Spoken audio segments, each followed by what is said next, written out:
welcome to episode 76 of the Wilderness Podcast, your old school RuneScape variety podcast done every single week. I'm your host, Dills, and with me, as always, is Mr. Deegan. Hey, how's it going? It's going all right. How's it going with you? Pretty good. Really good. Oh, that's okay. good. It's all right. I don't know. Could be better. Sorry, right. I'm just doing multiple takes for when I forget to answer for the next episodes. Dills will just splice one of those in. Yeah. Great question. What did I do this week? Well, let me tell you, nothing in real life as always, so we'll move right on to RuneScape. Fuck yeah. I did a bunch. So, did a bunch of raids, bunch of drops.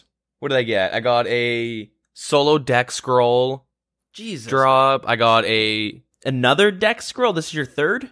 There's more. Holy fuck. A solo dex drop, a trio split with a deck scroll, a duo split with a deck scroll, a trio split with augury.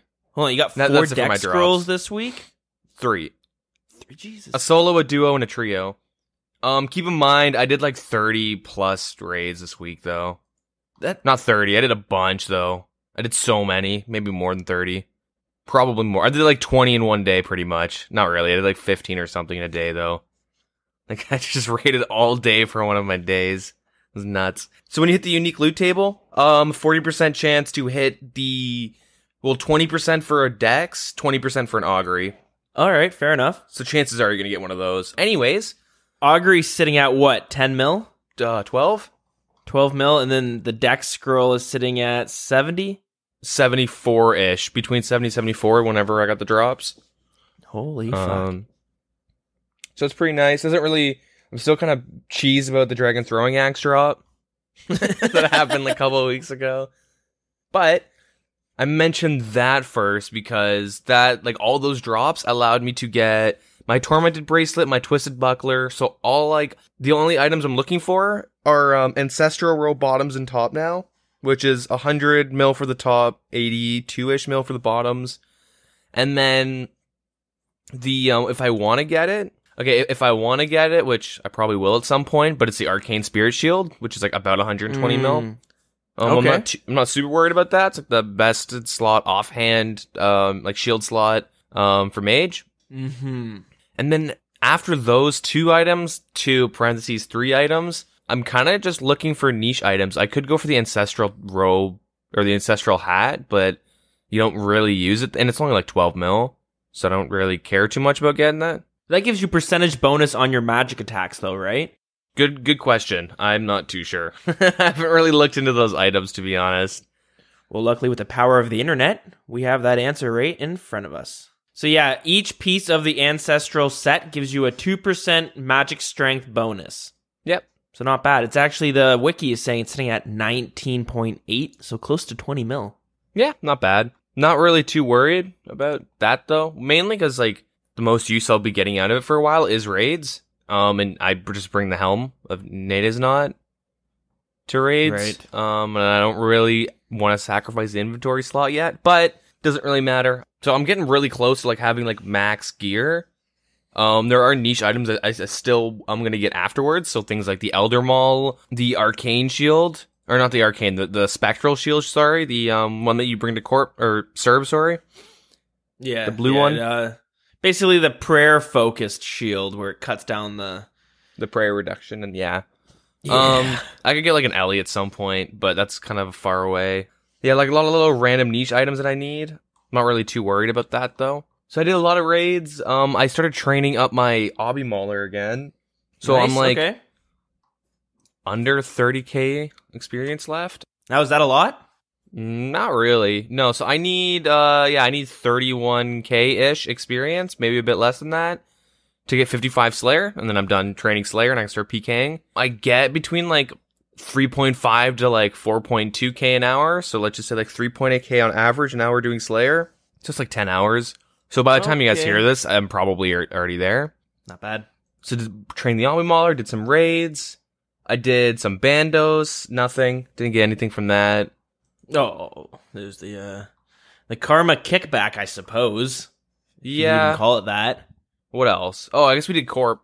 Mm-hmm. And then we did a bunch of Corp, me, and then 3 guys in the CC, we did some Corp, and then eventually one dropped out and Dills came in. Yeah, that was my first time at Corp, so that was actually that was a lot of fun.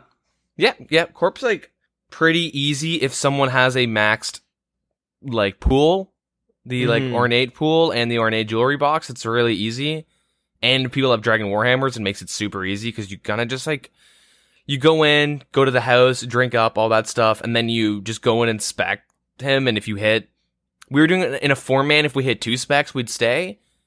In trios, we were doing 3. Like some parts, we'd only have 3 people for Corp during that trip or that session.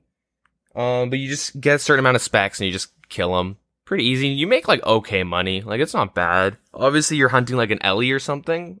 Yeah, that's what I got. That's what it felt like to me. We were just kind of there hoping to hit that unique drop table. I believe it's like 1 in 500 chance of getting onto one of the spirit shields. Or the sigils, I should say. And yeah, you have one that's... let me look this up, actually. So you have one shield that's worth 47 mil, one shield worth 114 mil, and then another sigil worth 531 mil. Yeah. I said shield, I meant sigil. But yeah, so you can see hitting any of them is great, but you know, they start stacking up. Like it's crazy the difference in price between all 3 of them. Yeah, it's a 1 in 585. On that table though, it's like 3 and 7 for the arcane, 3 and 7 for the spectral, and then a 1 and 7 for the Ellie. Yep. Yeah, but even then, like you can still get some good drops, like Onyx Bolt E drops, super nice, 1.5 mil drop. Yeah, it's not bad. That's pretty much it. You get like a holy elixir and stuff. It's like 600k ish, close to that. And Renar seeds like 400k. Yeah.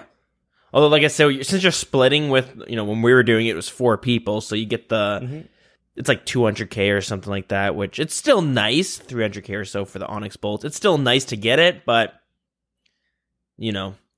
really, yeah, you're there for that, 50 mil split or 12 mil split or whatever it is. Yeah.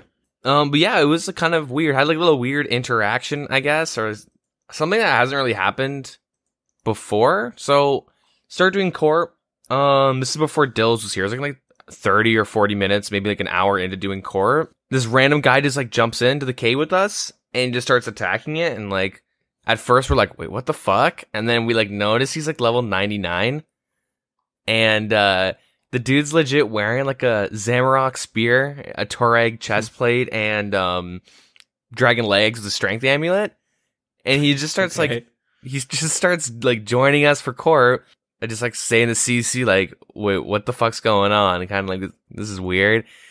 And like this little noob, this little guy comes in. He wants to like try out Corp, I guess. He comes in for the kill, and we're like, okay. We like teleport out and like get ready for the next kill. And we come back in and he like jumps in with us again. And he just types like, I'm learning. And we're like, okay, that's fine. Like, we're not like, all right. It's one way of doing it. All right, fuck it. Whatever. We'll just let him like hang out. He's not really going to snag any kills from us. But like, it really came off as like, the dude was like, man, I heard Corp is that like, you get a lot of money from Corp. I'm going to sell everything I have. I'm going to buy the Zami spear and like the best gear I can buy on top of that. And like, he literally had 4 items at Corp. You know what I mean? Yeah. He like, he died a couple times and he actually like ended up improving a lot actually during like, he was like able to like juggle around the dark core that like follows you around. It like follows like, it's like a like, if you've never done Corp before, the corporeal. Yeah, you want to go over the mechanics real quick? Yeah. He has this like it's called like a dark core. You might have seen the pet. It's like this little purple thing with like I don't even know. It's this purple little miniature thing that kind of looks like a plant, but it's not. I don't really know how to explain it, but he like spawns this dude and he will like jump on a player and you have to move 2 spaces because like he hurts you and the damage you get dealt, he heals Corp Beast. You just move 2, whatever. And you can stun it with like a cannon or some shit. Solo players do that. You can also use like the Emerald E-spec or something and you can stun it. Oh yeah? Like the Bolt spec? Yes, I think it's the Emerald Bolt spec. The Emeralds poison it. I don't know, it's something. Maybe it's like one of them. There's one of them that you use. I don't really remember. Maybe it's Sapphire. I don't know. Anyways, so he like comes in. He just says he's learning. We're like, all right, yeah, it's fine. And he like sits there and he's kind of poking it for a little damage. Like, dies the dark core a couple times. He just doesn't move. And Eventually he kind of figures it out. And then at some point we hooked him up with like dragon boots. He couldn't use the natives non-helm, DMed helmet. We got him a glory and combat bracelet and all that stuff. And he like stayed with us for a little while. And he actually stayed with us like the whole trip. We were there for a couple hours. And he was there the whole time. Like, yeah, I don't know. It was super funny. Just this guy, he didn't really speak English like at all. Like he was Spanish, so it was kind of hard to communicate with them. Yeah. Really nice person though. Really nice person. And it was a lot of fun doing it with them. Like we all had fun. It was kind of, I don't know, it was just different to see like someone like just kind of, I don't know. Doing something extremely inefficient because one, he's not getting any of the kills. Two, he's not really getting that much experience. You know what I mean? Yeah, he like wanted to learn Corp Beast. I'm assuming he died a couple times solo and then just found us, or maybe he jumped in and just saw us doing it. And he's like, oh, I'll just come along. But like normally, yeah, you don't just join a random group to go bossing. Normally, like, you're gonna get flamed and shit. But like, you're not gonna, there's in no way would any of us, like anybody, flame someone who's like, I want to figure out how to learn this guy. Yeah, I'm not gonna get any loot though. That's okay though. I want to just see how this boss works, I guess. And he's just kind of there. And he was there for a long time, and he like had a lot of fun. We all ended up like cutting him a split just because, like, you know, why not? Yeah, I came in and I saw him doing it as well, and it was kind of funny. The fact that he was such a low level, and the fact that he didn't speak the best English. So just a lot of his response were very genuine. He added me later on, and he'll randomly message me, and he would go, "Friend, what's up?" And I would say, "Hey there, I'm doing some Slayer. How about you?" Nothing. Boom. Yeah. Conversation's over. A couple hours later, hello. And I go, "Hey, what's going on, buddy?" "I make green." "Nice." Then he goes, "Why? What do you do?" "I'm doing Slayer." "Okay. When are we going to Corpo again?" And I'm like, "Oh, we'll let you know." "Okay. Goodbye, friend." Yeah. I was just, it's good. It's good stuff. Yeah, after I hooked him up with like items and some money, he just goes, "Pleasure doing business with you," and like teleports out. Because I told him to come to the Grand Exchange that we're done Corp for the day.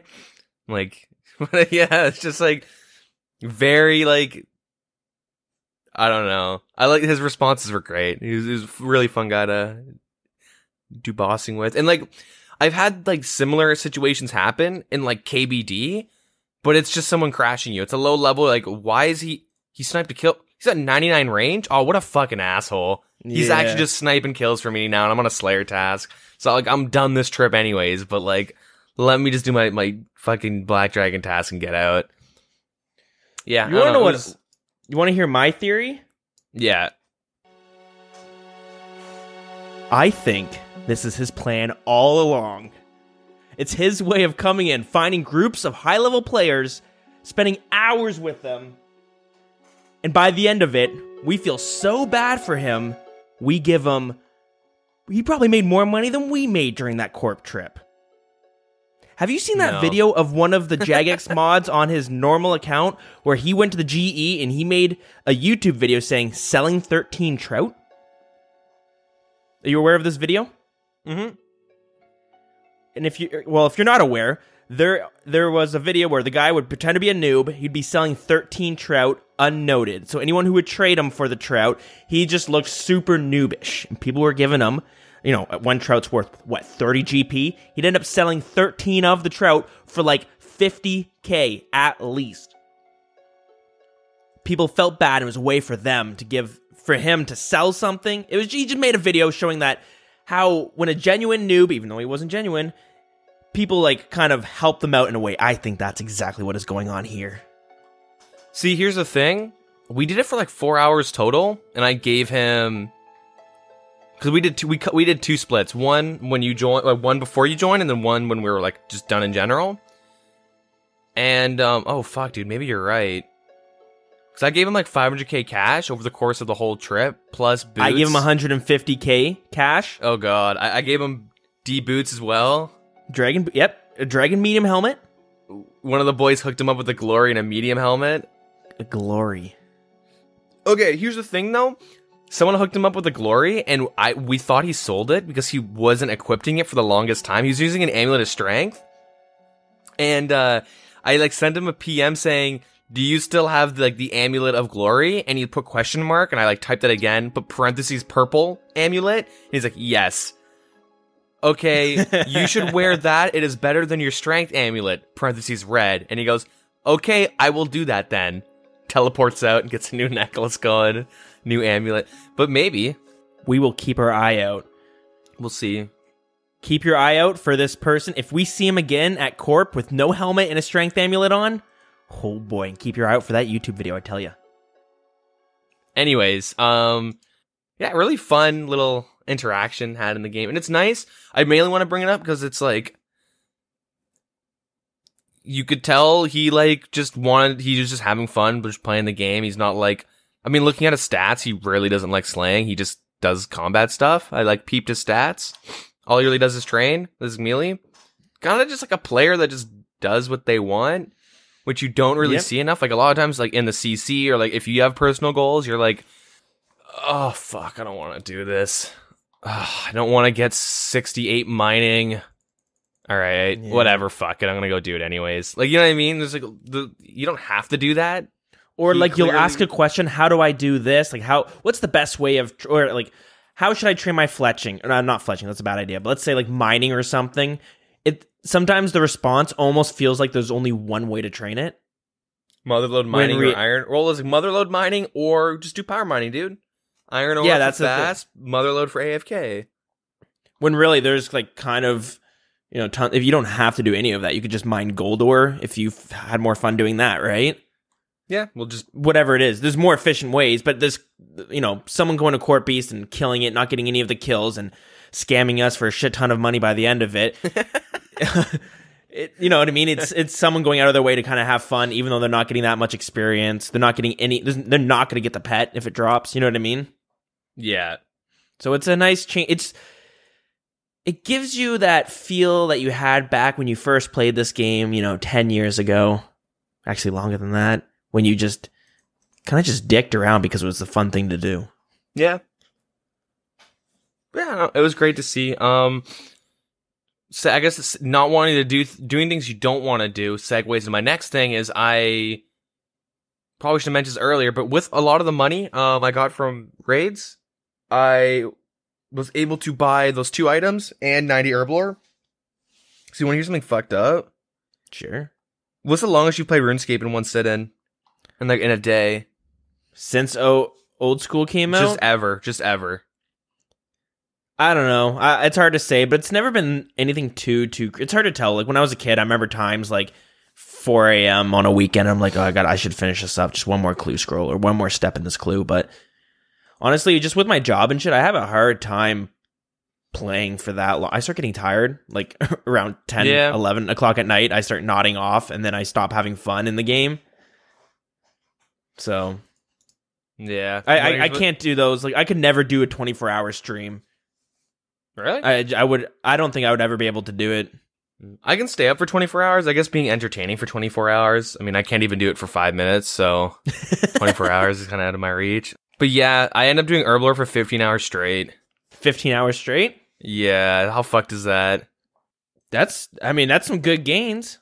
How did you not die of boredom? I just watched like a lot of Netflix. I was on Discord chatting with some of my friends, and then I was also just like chatting in the CC, and it makes it like not bad at all. Yeah, that's a good point. I also did like a little training on some other accounts while I was doing it. But I did like 8, so I had like 28k like potions to make, a little bit over 28k, and I made 8,000 one day, which isn't too bad. And then I made 20k the next day, like 'cause I had nothing to do that day, just an open day, and I'm like, fuck it, let's just see how much experience I can get. And then it got to the point I'm like, man, I only need like a couple thousand more. Fuck it, I'm just gonna go for it. And I just like did it for like 15 hours straight, and then I felt so. I mean, obviously, I like not like I got out of my chair like a bit, you know. Went to the bathroom, went for a walk and stuff. Like did actually like, you know, did some things, but like in general, like it was like I fucking just did herb lore all day. Got 90 herb lore. So now I don't have to train it. I don't feel like I ever have to train it again until I want 99. Because I got that for the Overloads Plus. Yeah, I don't know. I'm kind of surprised I was able to like grind for that long. It was fucked up, but whatever. And then afterwards, which we'll talk about, but We all got spooked with the changes to RD Nights that are proposed, that are going to be changed. Ooh, a little teaser. So I am just going to be doing thieving forever until these changes come out, or until I get 99. Whatever comes Like first. 15 hours. There's no way I can do it for 15 hours straight. That was fucked. So I'm at 80 thieving right now. Started at like 75 or something, 74. Mhm. I'm at 80 right now, just doing RD Nights, and I guess we'll go into detail later on. Yeah, for sure. We'll talk about exactly and what's going on and how we feel with the changes. Anyways, what did you do this week? Staying on the topic of long grinds, I can't remember where we left off last week with my progression through the game, but it had to do something probably with a hard clue scroll. Or not hard, a master clue scroll. Anyways, I need to get 80 agility for this new master clue scroll that I'm working on. And I was at 73, so it's not too bad of a grind, except for the fact that it's agility, and agility can fucking go die, because I always forget how much I hate that skill until I have to level it up for something. And I remember bitching about it before, like maybe a year ago, when I had to get, I think, 70 agility for a master clue scroll, but I also needed to get my graceful, so I was kind of plugging away at that. But yeah, here we are again, but needing 80 agility. So I started off going, I'm going to get up straight to 80 agility. I know I can boost from level 75, but I'm going to go straight to 80 agility because I'm going to need that one day. I don't know if I'll ever be able to max out my account, to be honest, but that's kind of the goal at one day in the future, is to have all my stats maxed out and all that shiznat. Agility is going to have to be one of them. So I was like, might as well get to 80. Might as well get that one done. Anyways, started leveling up from 73 to 74, and I wanted to fucking just uninstall RuneScape. Really? It was brutal. I tried the Polvanich rooftop course, so I was doing that for a while I was watching shit on the side. I'm just kind of running around in circles. It's not too bad, but I don't know. I guess I just find rooftops just boring. I know mining is pretty boring as well, but I don't know, rooftops just felt like a whole different monster. So I'm pretty sure Sears Village, if you have the Candor and Hard Diaries unlocked, I'm pretty sure that's the best experience till 90. Mm-hmm. As long as you're using the Camelot teleport to Sears Bank. I was going to say, you should really get the, I think it's 80, or is it 81? 80, I think it's 80, Slayer, or no, it's not Slayer, agility to jump the spikes to Cerberus. It might be 81. I think it's 80. The Towerly Dungeon spiked blades jump. Because there's the vent, and then there's the little spiked thingies on the ground. It is 80. Yeah. Oh, that's raunchy. So I spoilers, I am able to fucking boost to that now. That is fantastic. You can always just get it, so when you do Cerberus, you don't have to bring summer pies. Yeah. I don't know. I don't find agility too bad. You just have to watch a movie or good show while you're doing it. That's what I was doing. I was watching some YouTube videos, some series that I enjoy watching. Yeah, they're pretty long. I watched this one, Dungeons and Dragons. It's a podcast, but they also do their kind of playthrough on YouTube as well. It's on both, and they're about 2.5 hours, 3 hours long. If you're familiar with D&D shows or stuff like that, it's called Critical Role. It's really good, actually, if you're interested in that sort of shit. So I was watching that, and I would go through the whole 2-hour episode and look back at my experience per hour, and it's 17k an hour. And I'm like, no, I'm supposed to be getting 40k. What am I doing wrong? So I'm like, okay, reset my OS Buddy stat tracker. And I'm like, let's do this again. Put on the next episode. Start going through it. And then I'm kind of watching my experience per hour, and it'll start off at 40k, and you're like, oh, perfect. Do a lap. Oh, sorry. And then you do a full lap, and it's 37k an hour. Like, all right, I can probably keep that going up, though, if I just make this one better. And you're I'm paying full attention to. Do another lap. 32k an hour. I'm like, oh, fuck off. It's just going lower and lower. And it got to the point where from level 73 to 74, I would need like 40k experience till I level up. So I reset my thing, going around in circles, and it's at 40k, and you're like, okay, well, I only need an hour to do this. Spend about half an hour, and then I look at how much experience I need. It's like, you need 20k. And then I'm like, okay, that's not too bad. I look at my experience per hour. It's another, and then I'm at like 20k experience per hour. I'm like, now this is going to take me an hour? Like, this doesn't make any goddamn sense. What am I doing wrong? It is clearly me that's fucking up. Like, I just... Inefficient? Yeah, blank out, and then for like half a second not click the next thing. You know what I mean? It all starts adding up over the course of an hour. But something that should take me an hour ends up taking me like 2.5 hours just because like every little bit starts adding up and really begins to put me behind. But that's the problem. I start getting bored, then I start getting distracted, or like I don't know what it is. But I tried to change things up a bit. After I leveled up to 74, I was like, you know what? I'm going to try another way of training it. So, a while ago, and we've talked about it when Fossil Island first came out, there was a new way of training your agility and thieving kind of together. There's this underwater course, and we've also talked about this change they added where you can actually train, instead of training agility and thieving together, you can now choose one of the skills to train. So I'm like, okay, perfect. This might actually work out. So the way it works is you have to deposit, you go underwater, you have to have your kind of diving apparatus and use this like fishbowl as your helmet so you can breathe underwater. Anyways, you got to deposit it though, and then you get this and then you get this oxygen bar that kind of starts counting down from 100%. And what you have to do is you have to swim around. Think of the Brim, if you're familiar with the Brimhaven agility course, it's sort of like that, except there's a bunch of shells and chests that you have to kind of get to. On top of that, there's also watching the oxygen meter, and you got to fill it up every now and then through these like bubbles that you'll just see sitting on the ground. You got to like stand still on them for a while. And another way of doing it is you'll grab these puffer fish as you're doing the course, and then you can use it to restore like 15% of your oxygen. So yeah, basically when you get to a chest or a clam, you just spam click it like crazy because it's going to be there for another, that's like 20 seconds or so, depending on how fast you can get to that one. So the first time you click the chest or the clam, you get a mermaid's tear and a glistening tear. And then after that, you spam click it, and you have a 1 in 8.5 chance of getting another mermaid's tear and glistening tear. You get them both together. You always get both of those together.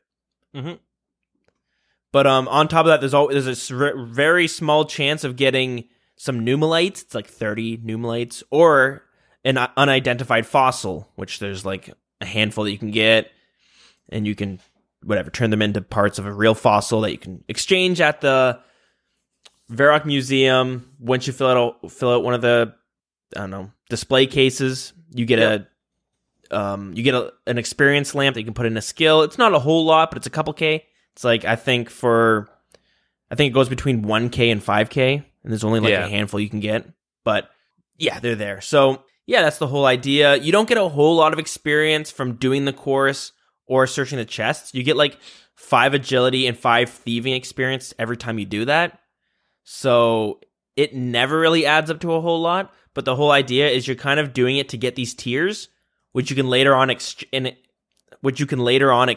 for with the glistening tiers. You can exchange it for an experience, which you can choose between pure thieving, pure agility, or agility and thieving together. And with the mermaids tiers, you can exchange that for kind of there's some items you can exchange them for, whether it's unidentified fossils, a bowl of fish, seaweed spores, which you can grow underwater, or the merfolk trident. So the merfolk trident is a item they added with the fossil island, and you can use it for a few things underwater. One really nice thing to use it with, especially for the agility course, is you can charge it with pufferfish, which allows you to breathe with the trident somehow. I don't know the lore behind that one, but it saves you the trouble of having to stop in these little bubbles that kind of waste your time and cause you to get less experience per hour. Yeah. But an interesting thing about the merfolk trident is not a whole lot of them get sold on a day-to-day basis, and that causes the price of it to fucking jump around like a shit ton. So, pulling up the GE chart right here, it seems to go from 150k all the way up to like 500k. And it fairly often bounces between that. Like, if you're looking at the chart, it's like a roller coaster, constantly going up and down. So it's might be a good item to merch. Who knows? But at the same time, it is something that's kind of nice if you're doing this agility course. You save up these mermaid tiers, buy the trident with it, and boom, you might get 500k. It's their it's not really great money because it takes a while to get all the tiers for it. But you know what I mean? It's kind of different. It's a different change of pace if you're doing like the rooftops. You get the graceful tokens, which you can also trade. I think the graceful tokens work out to be about 12k each if you trade them in for the Amethyst crystals. But it's a little bit of a change of pace. Anyways, point is, with this underwater course, I found it a lot more fun. Yeah. It just what's the experience you're getting though? Not the greatest. See, this is the trouble with it. It's good experience when you're factoring in like total experience, like, and you're doing it agility and thieving together. It's the most efficient way of doing it compared to like, I guess, going separately. I don't know. I was trying to find guides. There's not a whole lot of guides out there because just nobody really does it for whatever reason. But like, what kind of experience are you getting for both of them? All right, so here's the tricky part. So I get around 20k experience doing the rooftops because I'm just really bad at this game. But yeah, that's and that's not me playing League of Legends or anything on the side. That's me training my agility and watching something on YouTube on my other monitor. So factors out to be about 20k an hour, and then at this underwater course, it factors out about the same thing. So I want to say they could both be kind of comparable in what you're going to be getting on, you know what I mean, what the max experience is going to be. Let's say rooftops is 50k an hour. You might be able to get 50k an hour at the mermaid thing. I want to assume I'm just as bad at the mermaid agility course as I am at the rooftops. Well, with the rooftops, are you teleporting to like the bank, not like the typical Camelot tele spot? Are you teleporting to like the Sears Bank? When I first kind of compared the two, I was doing it with Pulvanich and the mermaids, and the mermaid course. And then eventually started realizing I'm not really getting that good experience here. And I don't know if I'm able to, I had to pay more attention. One of these days I was just super tired after work and I didn't feel like, because if you fuck up and you end up running out of oxygen, you lose half of your tiers, which means you're just wasted a lot of fucking time there. Yeah. So and I did not want that happening. So I'm like, you know what? I'm just going to put this on hold for now. I'll go do some of the rooftops again because it's more mindless. And yeah, so then I went to the Sears Village rooftop course, kind of did what you were talking about. I ended my agility grind there, getting to 75k. Getting to level 75 agility, but I still wasn't getting the experience that I should be getting. Yeah, you know, I think it's safe to say my account's glitched. Something, you know, I think I run on everyone runs on like a 0.6 tick system, 0.6 of a second. I'm pretty sure my account just runs on a 0.8 or 9. That's just what makes sense, right? Maybe. It's not my fault, it's the game's fault. So here's the thing, from 60 to 90, Sears Village is the best experience if you have a Candor Hards done and you're using the teleport to the Sears Bank, not like Camelot teleport. Yeah. Like you're teleporting straight to the Sears Bank because you teleport right next to the start of the agility course. And like the max rates are like 55k or 56k if you consistently perform perfect laps and teleports. Mm-hmm. I can get like 50k pretty easily doing Sears. Yeah. So there's probably something you're messing up on, or you don't realize like how much you're AFKing. Like you AFK like 2-3 seconds after like each thing, and then you look over and you're like, oh fuck. Click. Yeah, that's what I think has to be happening, even though I'm pretty much focusing on it. But like pairing my boredom with me being tired, you know what I mean? I start like looking at my phone maybe, or maybe I just start watching over at the other screen for a couple seconds too much longer than I should be. Or I misclick and I think I've gone across the thing, but I'm just standing there right next to it. Hard to say, but anyways, moral of the story is agility sucks. I think I would rather level runecrafting at half the experience rate than I would level agility. I don't know okay, so I think we talked about this. We talked about this like a couple episodes ago. So if you're doing the most AFK method from runecrafting, 70 to 99, doing blood runes, sure, 40k an hour. So if you hit 77 and you want to do 99 and you're like being quote unquote as efficient as possible, you will get up to 40k an hour, which is 300 hours of runecrafting needed. Okay, so 99. Like how many human days is that? Or I should say Earth days. Well, 300 days, but you're probably playing like, I'd say 5, like for the average person, 5 hours is pushing it. If you get home at 6 and you're, you know what I mean? Like 3 hours a day. You know what I mean? 2.5 weeks. No, sorry, not 2.5. It's about 2 weeks going 24 hours a day. Okay, that's unreal. It would take you a couple months. Like, let's say you're an average person, you get home at like 6:30, and you're like, you sit down and play RuneScape for like 3-ish hours a day. Let's go 4. So let's push it a little bit. All right, let's say 4 hours.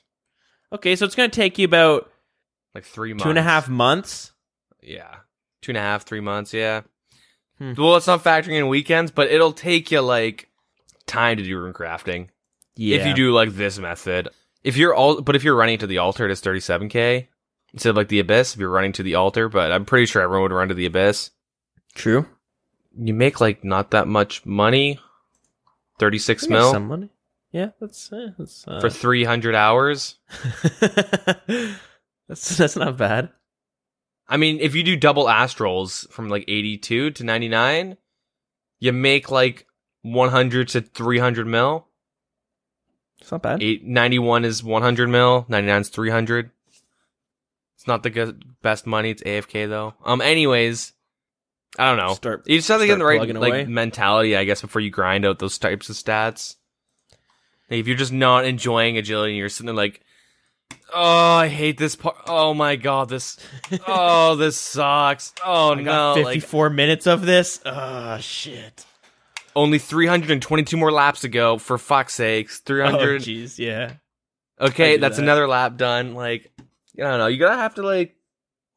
You can't like count every second. That's why, like, when I'm grinding out, when I was doing like, you know, Herblore or something, I specifically play movies or shows that are like an hour long or over an hour. Because if you watch like 30 YouTube videos, like, okay, let's say you watch like 20 of a friend's videos and they're all 10 minutes and 1 second. You sit there and you watch like a bunch of those videos and you look, man, I watched like all of a friend's videos he made this year. God damn it. Like, and I only have like this much, you know what I mean? Like, I find if you're watching shorter YouTube videos, it makes it feel longer because you're just watching so many videos. If you find a good movie or like a good TV show that's like an hour per episode, it's not bad. That's why like I don't watch Game of Thrones all the time, mainly because every time I say I'm watching it, someone immediately tells me who dies next. True story. True story. Every time I'm like, yeah, I'm watching Game of Thrones right now. Dude, this person dies and it's fucked up. Like, thanks, man. He's still alive when I'm watching. Like, you know, like everyone does that, but I specifically only watch Game of Thrones while I'm doing runecrafting because I like the show, and each episode's like pretty much an hour long. And it's like, all right, you know, 6 seasons. There's what, like 10 or 12 episodes per season? I don't even remember. But like, I'll get a 10. good chunk of runecrafting experience that like, I just watch Game of Thrones. That was it. Like, you're going to watch that show anyways at some point. Well, most people will. Might as well do runecrafting while you're at it. There's like a lot of really good shows that I kind of save for certain tasks, I guess. Makes it really easy. Or if you're just like, come by the Wild CC and come chat with the boys while you're doing it. That's what I did with like Herblore and stuff. It makes it like not bad. Discord helps, like all that stuff. You just got to keep yourself distracted so you're not counting the seconds or the minutes. Yeah, that's the problem. But no, I just want to say, runecrafting is the slowest skill to train, hands down. But for some reason, I don't feel the same way doing runecrafting as I do with agility. Do you think it's partly because you like, oh look, there's a bunch of nature runes or cosmics or whatever you're making at the time? Like, that's money. I think it's a bit of that, but it's also like, you know, you're running this play. Let's say you're doing the abyss. You have to run to the abyss, teleport to it, climb through this thing, go into this, you know, the altar. Then you have to do your rune crafting, and boom, you get a fat stack of like 300 experience. And you're like, okay, then I empty out your rune pouches, do it, and 200 experience. Like, okay, now I got like 72 whatever runes, and now you have to teleport back. There's more to keep track of. You know what I mean? Like you're kind of constantly. It's I don't know. I don't really know what it is. I just think it's like it's less click on the green dot, click on the green dot, click on the green dot, teleport, click on the green dot. You know what I mean? I think it's I just feel like the whole process is a little bit different. Anyways, point of this whole story is I think a perfect update that they should bring in the game is Nightmare Zone, but for skills, where you can go and AFK any skill you want, and it becomes one of the best experience per hour, no matter what skill it is. And when you're done, boom, you walk away with more profit than you would have if you actually did the skill. Yeah. What do you get this man on Jagex? What? Yeah, dude. I said get this man on Jagex. Oh, brother. First of all, no. No, of course. Game will be dead in like a month once everyone maxes. Yeah. Autumn Elegy will come back from the dead to flame us one last time if that came into a thing, and then vanish off into the night. He's gone. Yeah. Is there anything else this week though? No, that's basically it. The Master Clue was shit. Nothing worthwhile from it. Nice. So yeah, I stopped at 75 because there's no way I'm getting 80. Yeah, good thing you like doing Master Clues, right? I mean, yes and no. I wouldn't have trained my agility to 75 if it wasn't for it. So you know what I mean? That's the blessing in disguise right there. But yeah, besides that, nothing too much. I threw my back out a couple days ago. I was building a shed outside and I had to pick up a screw from the ground, and then when I stood up, my back just stopped working. But it was an 80-pound screw. It was a really big. It's not like it's like a really big one, like a two-handed. Like you need like a forklift to move it around. It's the size of a car, so yeah, that's the problem. No, it was weird. It's like just a normal size screw, obviously. I bent over to pick it up, and then as soon as I stood up, this sharp pain went through my back, and I could like barely walk. And I was like, "Oh no!" And instantly put everything on hold. Ran in and had a bath, and got stuck in the bath for a couple days. Yeah, I got stuck in the bathroom the other day, and so I threw up my back. I had to go buy a cane. So it really helped me walk, and I got a back brace too because it just it helped. So I'm walking around with this cane. I went to go use the washroom, forgot to bring my cane inside, and I got stuck in the bathroom because I had nothing to hold on to because it was just the sink, and it put me at this weird angle, and I was literally stuck yelling for my girlfriend because she was having a shower. I need my cane. Babe, can you get my cane for me? I was like screaming it because I was stuck there for like 15 minutes waiting for her. She had the shower going. She couldn't hear me. It's a struggle. It's feeling better today, but still a little tight. Yeah, I don't know. That's some fucked up shit right there. I'm gonna have to go to the doctors and see what's going on. You're just gonna find someone put a staple in your back. Oh. Oh, that's pain. That's not like a me pull. Oh, that's why it's getting worse and worse. Oh, it's infected. Okay. Yeah, Can you pull that out, please? There's a bullet hole in your back. Oh, that makes a whole lot of sense. It's a nice tattoo. Oh, right, I did get a tattoo. Oh, it was a tattoo the whole time. Oh, silly me. I thought I pulled my back. Oh, shit. Yeah, that was basically my week. Nothing too exciting. Just some gains and pains. That's why you hated. Maybe that's why your agility experience is so bad this week because you pulled your back. Your character, as he's climbing on top of Sears Bank, he's just like, ugh, babe, get my cane. Yeah, I really shouldn't be doing this right now. The doctors advised me to take it easy, but here I am, just fucking scaling the rooftops of all these villages. But okay, let's move it on. DeadMan season spring 18 is live. Oh, next. Jesus Christ. Okay, yeah. DeadMan spring season 18. Or spring 18, sorry, 2018. New spring season has started. Right on. Yeah. I guess I'll mention some of the things they changed and some of the things that people are ignoring. So, seasonal drop table and resource changes. This is for this current season in DeadMan mode. So, certain NPCs have an in-game chance of landing on additional drop tables and whatnot. So, high healing food, potions, herbs. So, you know, prayer pots, brews are pretty much what, and restores are what they're implying in those potions. Secondary potion ingredients, all that stuff. They're making that easier to get. So the higher the level, better the chance. So goblins and chickens and cows are incredibly rare, but the rune dragons, addy dragons, and brutal black dragons have a common drop table on that. Right on.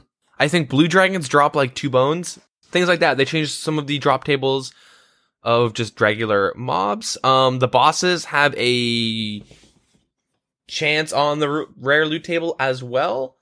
And a tier 5 mysterious emblem. Oh, cool. Superior monsters on Slayer tasks guarantee a chance on the rare table. Everyone will have the bigger, badder Slayer perk unlocked for those guys. So, oh, cool. It's good. Yeah.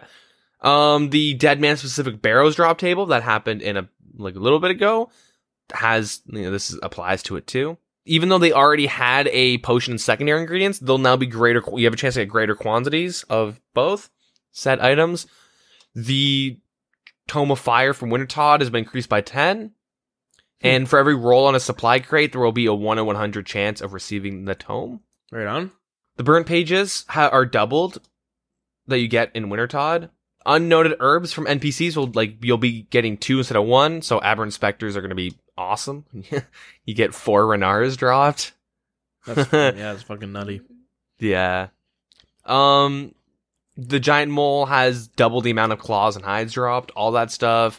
Mysterious emblems are worth twice the usual amount of points when traded in, so tier 1 so 12 tier 1 emblems are required to purchase a rune pouch. Fishing spots that yield tuna, lobster, swordfish, shark, gadambon, it's my friend impression, dark crabs, anglerfish now yield 3 fish from every catch instead of 1. Oh, wow. But you get the experience of just 1 fish. Fair. DeadMan mode 1 fish. That's still like the experience of catching 10 fish. Yeah, exactly. All dragons, excluding lava dragons, will drop a number of bones. Will drop a double number of bones. Vorkath is applied with the superiors. You get 4 instead of 2 now or whatever. Shit. You might be saying, "Hey guys, why are they doing this?" And we say, because muling is bannable and swapping is bannable this season. Finally. But there are some streamers, I won't name them, that have been taking donations from people and then clearly fucking swapping it. Like, it's still happening. It's still fucking happening. All it does is fuck over the legitimate players, and people who are going to cheat are still going to cheat, and they're going to get an even bigger advantage. It's a bit controversial because it is kind of cheap in the sense that, like, muling is it's just a pain in the ass to really do it. Yeah, it's still going to be happening, and people are going to try to get away with it, but we've seen time and time again, and we're going to talk about this later on, but in the tournaments, basically, if you make it into the top 128 or whatever it is, they basically start looking through your account to see if anything fishy's ever happened. They start seeing maybe some possible muling going on. Boom, you just got disqualified in the middle of the tournament, right? Possibly. Or swapping as well. Here's when Mod Jed comes in and starts banning every non-Rot member. He's not actually responsible for it. I'm just fucking making a meme. Don't worry. Let's just say he specifically is like, hey, this guy could be muling. And then this guy goes, no, that is a merching account. Look at the grand exchange on both accounts. They're completely full. Like, Jagex has never actually defined what muling is. And so, from what, like, the player base is kind of defined it as, is you purposely storing all your items or all your, like, worthwhile items onto a separate account. So when you die, you don't lose anything, really. Yeah. But there's been other YouTubers and streamers that come up with the excuse of, this account, oh, I don't mule. I have a separate account for flipping in the Grand Exchange. Look at my main. I'm trying to buy a bunch of herbs for 1 GP. You know what I mean? Where they have something. Yeah. They have like one account with like, I'm trying to flip, guys, look at me. But it's like, I'm buying a spade for like 20K and selling it for 50K. Like, you know what I mean? Like, yeah. Things that actually aren't really going to go through. Then they have all their items on another account, which they're just flipping. Hey, Jagex, why would I have 5 pairs of black d'hide? I'm obviously going to try and flip the other 4 pairs. You know what I mean? Like, of course, I keep 50 sharks on this account because I'm not going to flip those, and 2 prayer pots, I'm not flipping those. I keep my 80 on this guy to flip. Like, I know I'm trading 1 over every time I go PKing, but it's not muling. They haven't actually, like, straight up defined it, what muling is. I think the problem is it is kind of hard to give us a direct definition of muling, because to us it makes sense. But when you get deep into the DeadMan mode, a lot of people who are trying to make it into the tournaments, they have multiple accounts that get into it. They'll have an account that's like skilling for them on the side so that they can, grab, or fishing on the side would be better. They're fishing sharks while his other account's doing Slayer and doing this, and that. Like, the way it stands right now, there's nothing necessarily wrong with having multiple accounts there, right? Yeah. And, like, trading your shit over, because you're not necessarily muling. Muling, yeah, like you say, you're kind of using your other account as a safe bank. So that if you die, you're not going to lose shit. Yeah, it's tough. I mean, the only way they can stop muling outright is by banning, like, using 2 accounts. But even then, you can just utilize that by, I'm giving all my things away to my friend. Oh, he gave some back. He gave a couple what back. Happens now? That's cool. Can clan members just not trade each other? You know what I mean? Can they not give each other free shit? Like, what happens if you and I want to do DeadMan mode, and you're out there fishing, I'm out there mining, and I'm like, here, can you hook me up with some fish? Because I don't have the time to level up my fishing. I can do mining and hook you up with fucking Addy armor, because we're going to rock the Addy armor into the tournament. And then you're just like, yeah, here's your fish. And you can give me, like, you know what I mean? Like a couple hundred fish or something like that to heal. Yeah. Like, suddenly, do you disallow that? It starts getting tricky. Do you make every account an Iron Man? They tried that. Well, not Iron Man, but they tried no trading, and that was clan members suiciding to each other. Oh, really? They had the no trading? I don't even remember. Yeah, that. They disabled trading for a season. And it was the worst and the most dead. It died day 1 pretty much because you couldn't trade. And people that were breaking the rules, like, there are people specifically with RuneScape that just fucking cheat. Like, to the point where, like, hey, this guy won. No, he didn't. He bought it. This guy won. No, he had a bot farm. Like, you know what I mean? Like, people consistently cheat in DeadMan mode, and it's because you put a bunch of nerds in a room and say, here's $20,000. We're not really, you're probably gonna get away if you cheat, let's be honest, but we might catch you. Everyone's gonna fucking cheat. Like, I don't know. It's weird. It's hard, and you're going for that slight edge over your opponent, right? And this game is like, it's basically who can like, there's a bunch of strategy in it, but there's also a lot of how much sleep can you afford to lose this week. Yep. And RNG and stuff, like, you're in that final invitational.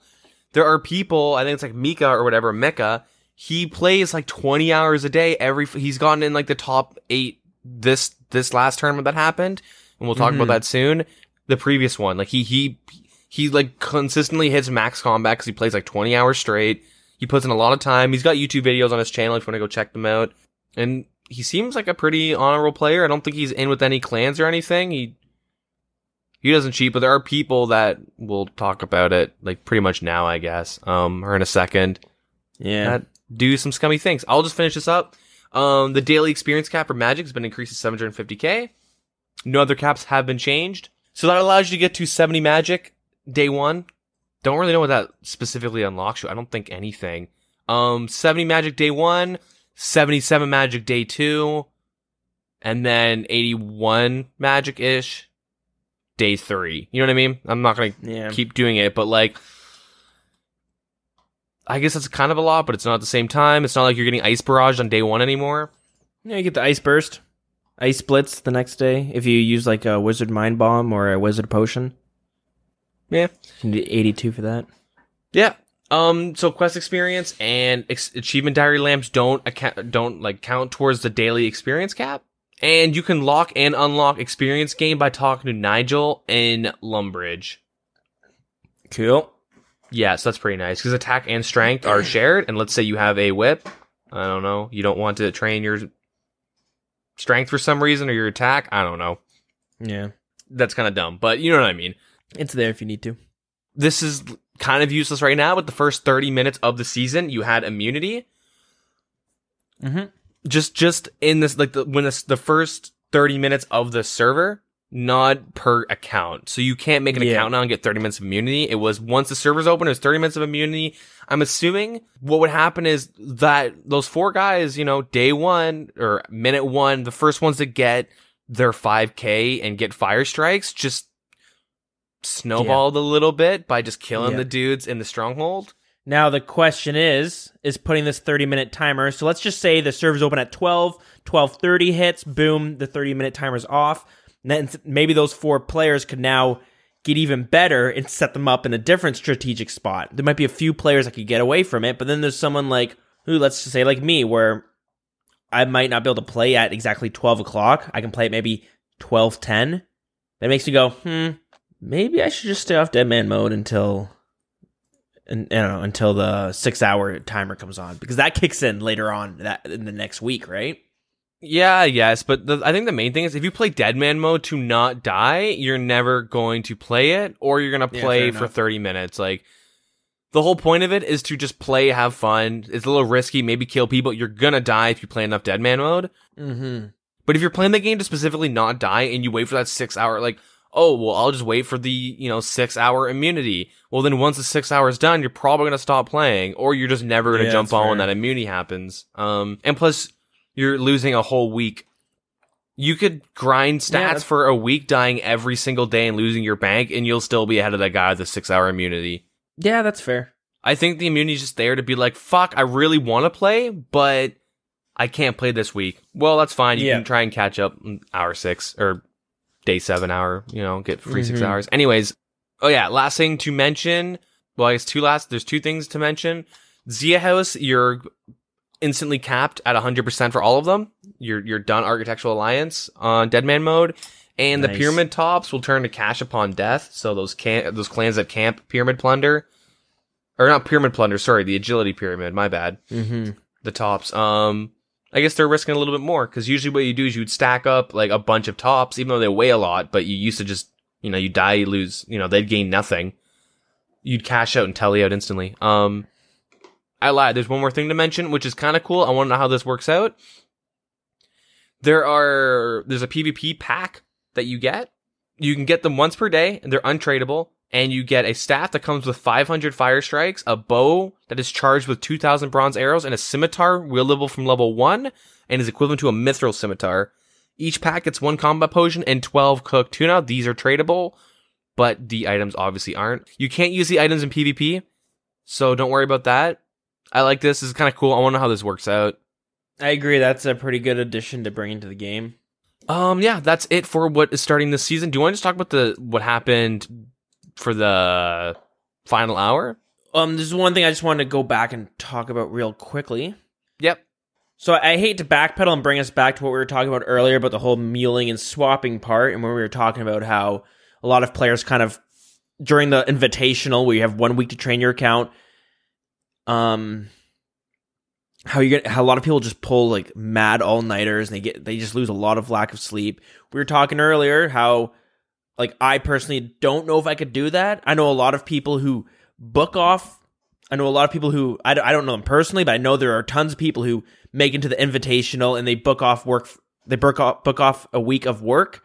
Maybe they take some sick days. Maybe they use their vacation days. Maybe they just plain don't go in. Those are the people who actually want to compete in the tournament. And then when it comes to swapping, there's a lot of casuals who come into DeadMan Mode just for the sake of swapping. They're looking to make some quick cash in DeadMan Mode. Well, quick cash to transfer over to the actual old school RuneScape server, right?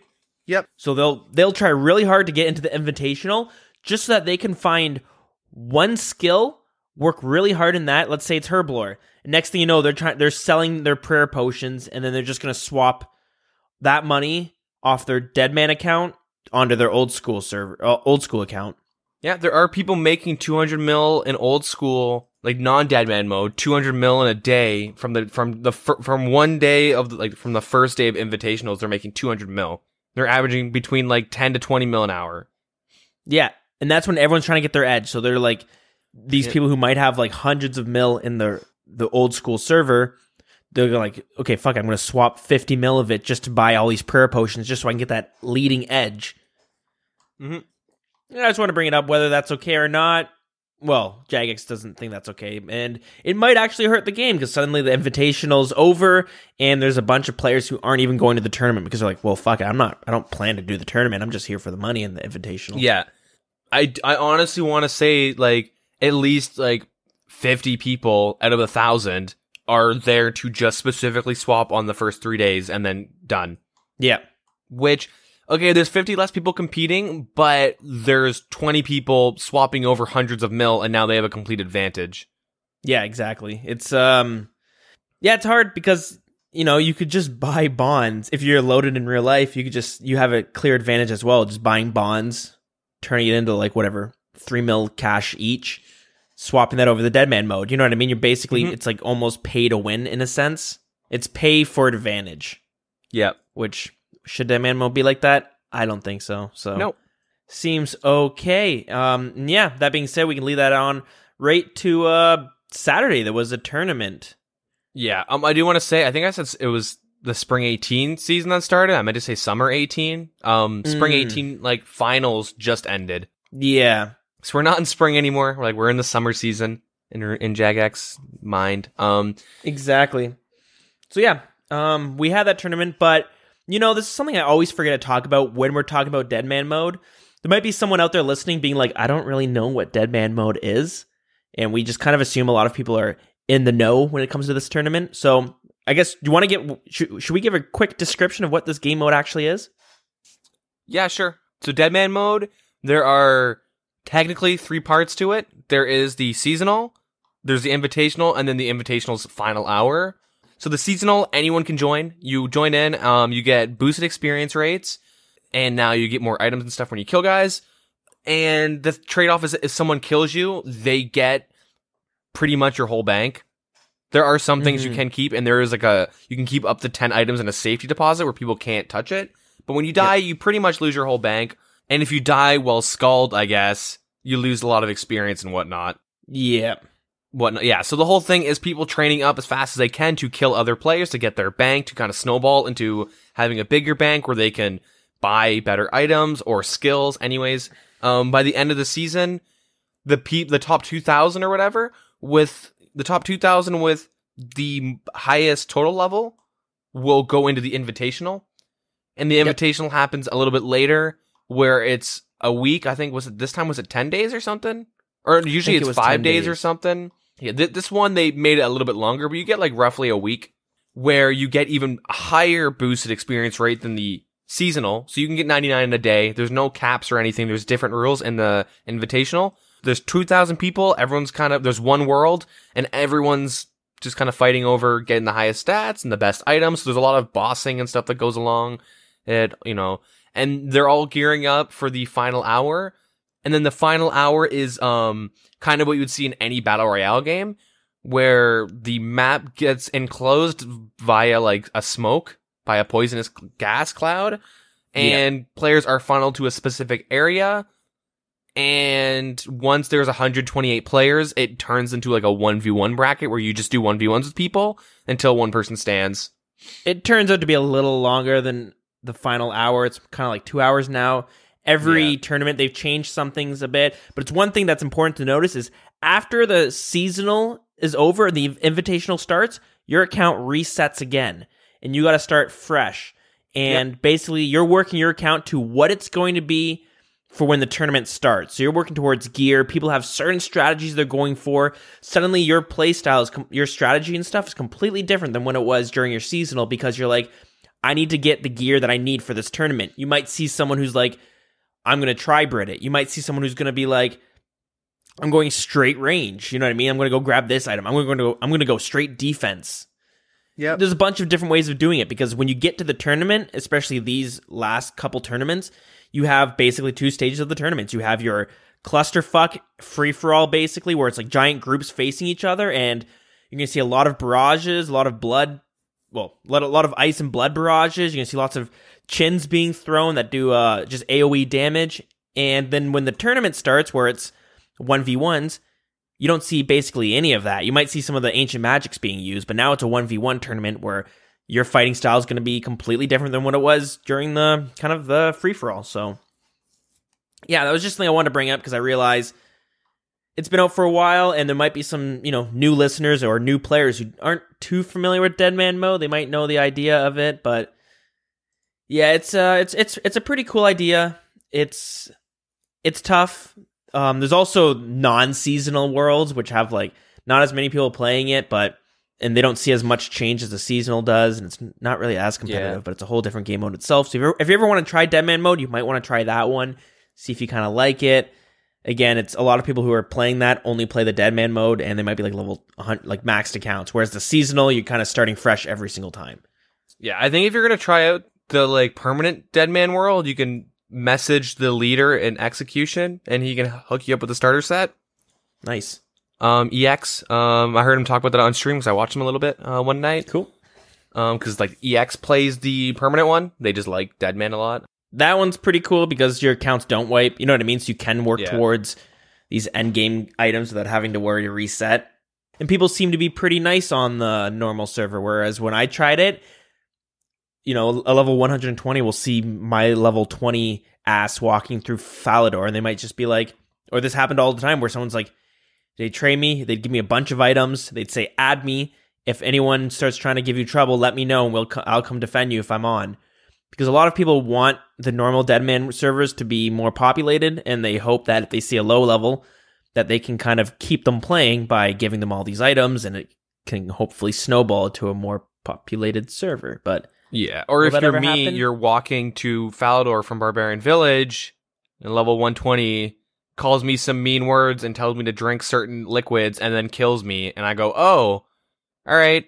Okay, well, I'm going to go to Falador, but this time I'll go through Draenor. And then he kills me again, and he says, get the fuck out of here, noob. And I go, okay, I'm going to go play real RuneScape. Yeah, see, I think that's why there's some players who are super nice, is because yeah, exactly. After getting those items, I went to Al-Kharad, and I just got piled by like 5 level 120s who are like, get level 30, get them! Yeah. I'm like, no, guys, I just have an air staff, please. We did it! We've been here for 3 days. No one plays this game. We found someone. Yeah. And he logged, guys. I think we just lost the only. And there's only 5 people on the server now, and that's all of us. Fuck. All right, we're gonna have our coordinated 1v1 battles now because we have no one else to play with. Back to the duel arena. Yeah. It is fun. So if it's something that sounds exciting or fun to you, definitely give it a try. But okay, wait.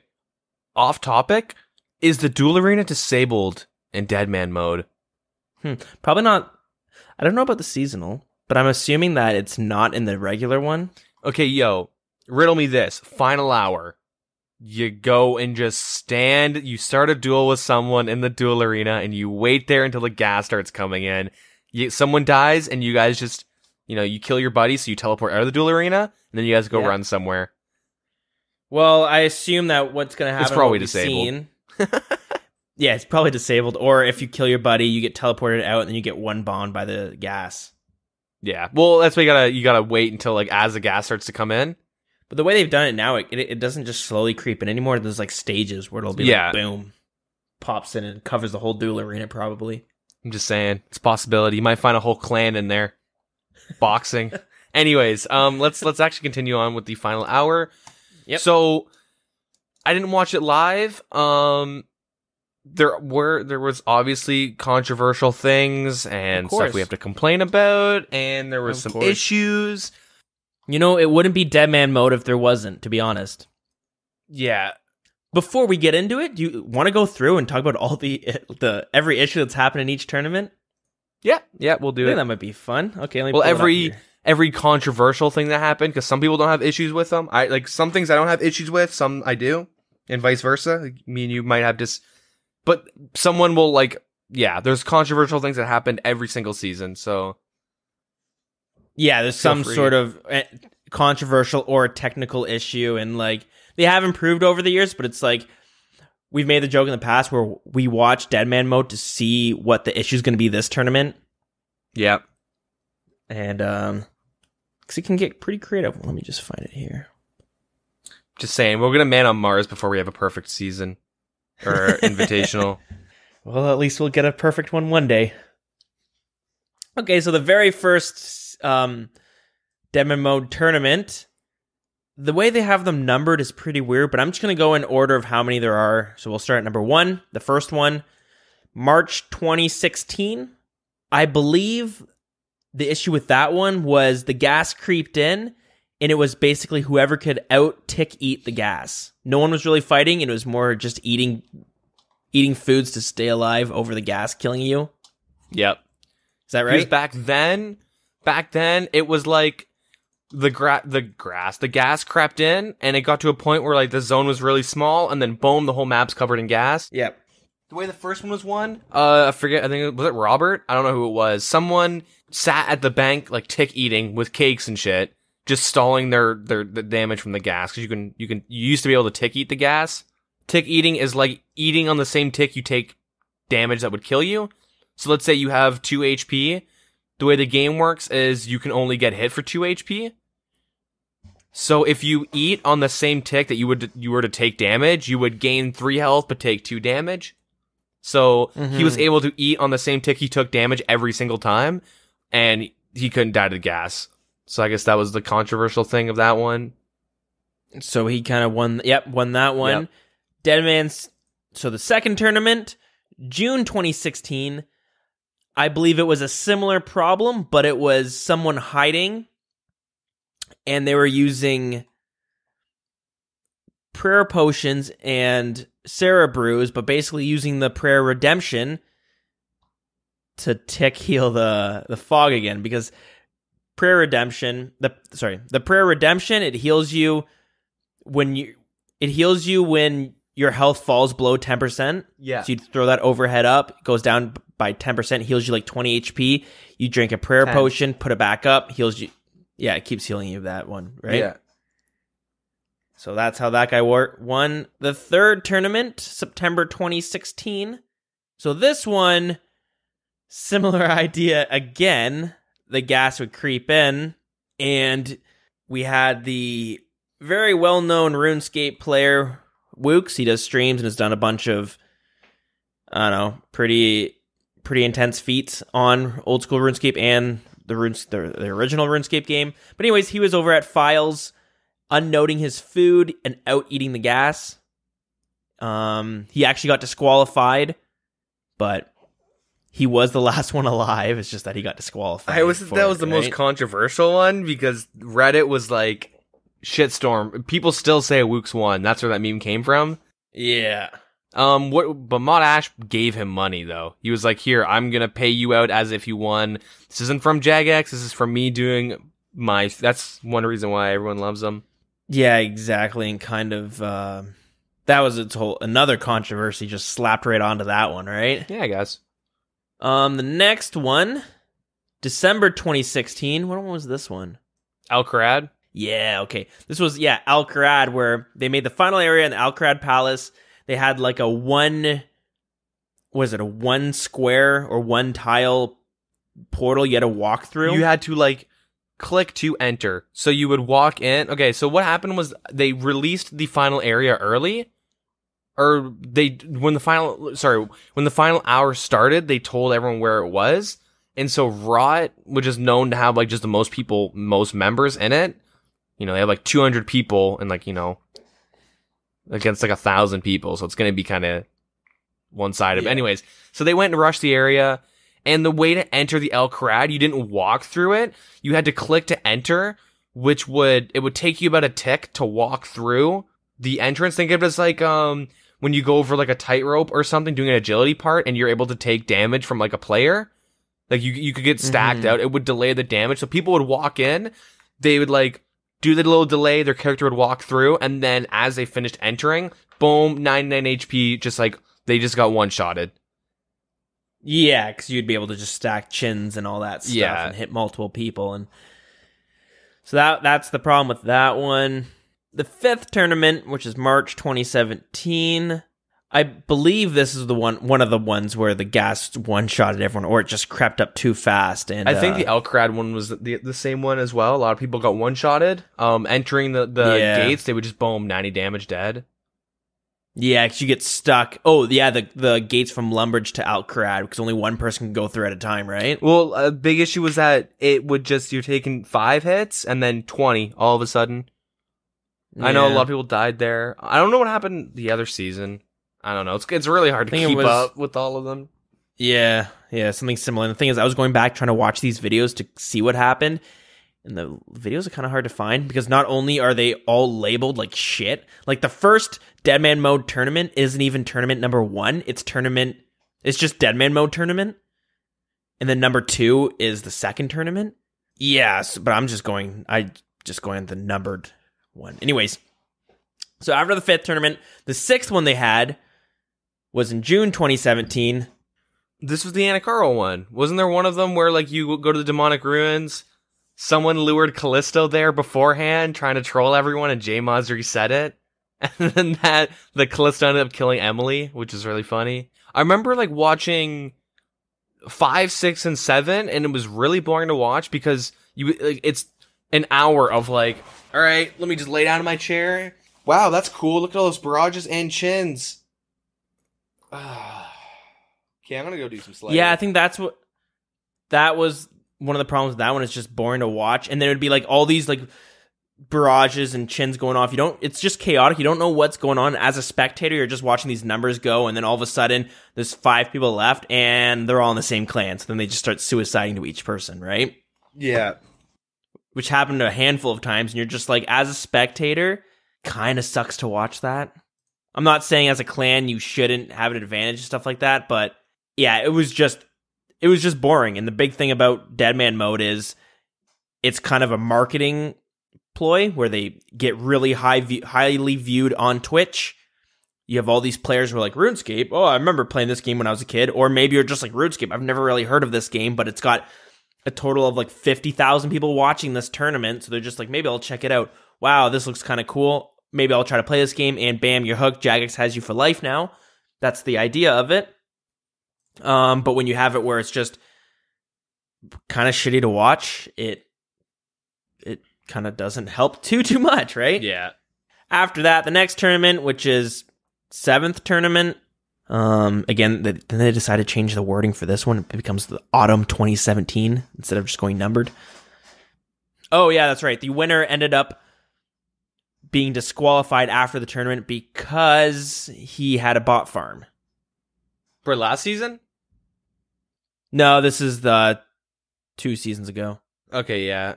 So he ran a bot farm, got disqualified. The runner-up had to take it.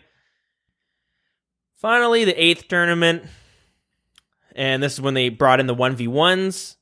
Seemed to work out pretty good, but again, the winner of the tournament got disqualified for botting Fire Strike overnight or some shit. Yep. So the runner-up won that one. Whew. Finally, it brings us to this tournament. But quickly, I want to say there's fucking DDoSing allegations littered all throughout every one of those tournaments. So, yep. Every single tournament, we have to give a discussion or dedicate some time to discussing DDoSing. This one we will as well, but in soon time. Because it was actually really sketchy and like evident on stream. That's the main thing. It's like this one, there's actually more evidence of like people being DDoSed on stream than it's just like, watch, here's a video of me on TeamSpeak going like, how did I get DDoSed? Look at me on TeamSpeak. I'm showing you my packet loss. It's like, well, you're on TeamSpeak, you fuck. I can right click you and look at your IP. Why are you on TeamSpeak? Especially in Discord's a thing now. Discord's been a thing for years. Get the fuck off TeamSpeak. Yeah. Idiots. God damn, dude. Oh my. It's free. Discord's free. You know what I mean? Yeah. Like, what? Holy shit. Yeah, I don't understand it, but... So, we'll start off. Okay, so I didn't watch the whole thing live. I didn't watch any of it live. I went back and just watched the VOD. So, with the 1v1 brackets, if you want to casually watch the DeadMan Mode stuff, do what I do and what I normally do, to be honest, like if I'm rewatching it, I just skip to the beginning of 1v1 brackets because everything up until then is really boring. Like if you, they they have cool like production things where they have like the heat maps and stuff where they open up the RuneScape map and it shows you where like most of the players are. That stuff's really neat if you care for like that stuff. If you're just watching it to like see the 1v1 brackets or see who wins, you can just skip to the 1v1 brackets on their Oldschool RS Twitch channel. Because we have our own separate channel now, finally. Woo. It is pretty fun to catch the whole thing live. Normally what we try to do is we'll try to jump on Discord and get like a quote-unquote DeadMan Mode party or, you know, viewing party for it. And it is kind of fun. I've enjoyed it when we've done that. Unfortunately, I threw my back out and couldn't make it downstairs to play RuneScape at all that day, so I got stuck on the main floor. It was unfortunate. You gotta get one of those old people things that you attach to the wall and you sit down and like those chairs that like go down the wall, down the stairs. Fucking mint. Get it going all the way into the office, right to where my computer is. Watch the mechanism break though, and it's like a roller coaster. Like it just like rips you all the way down to your computer room, tosses you out of your fucking chair.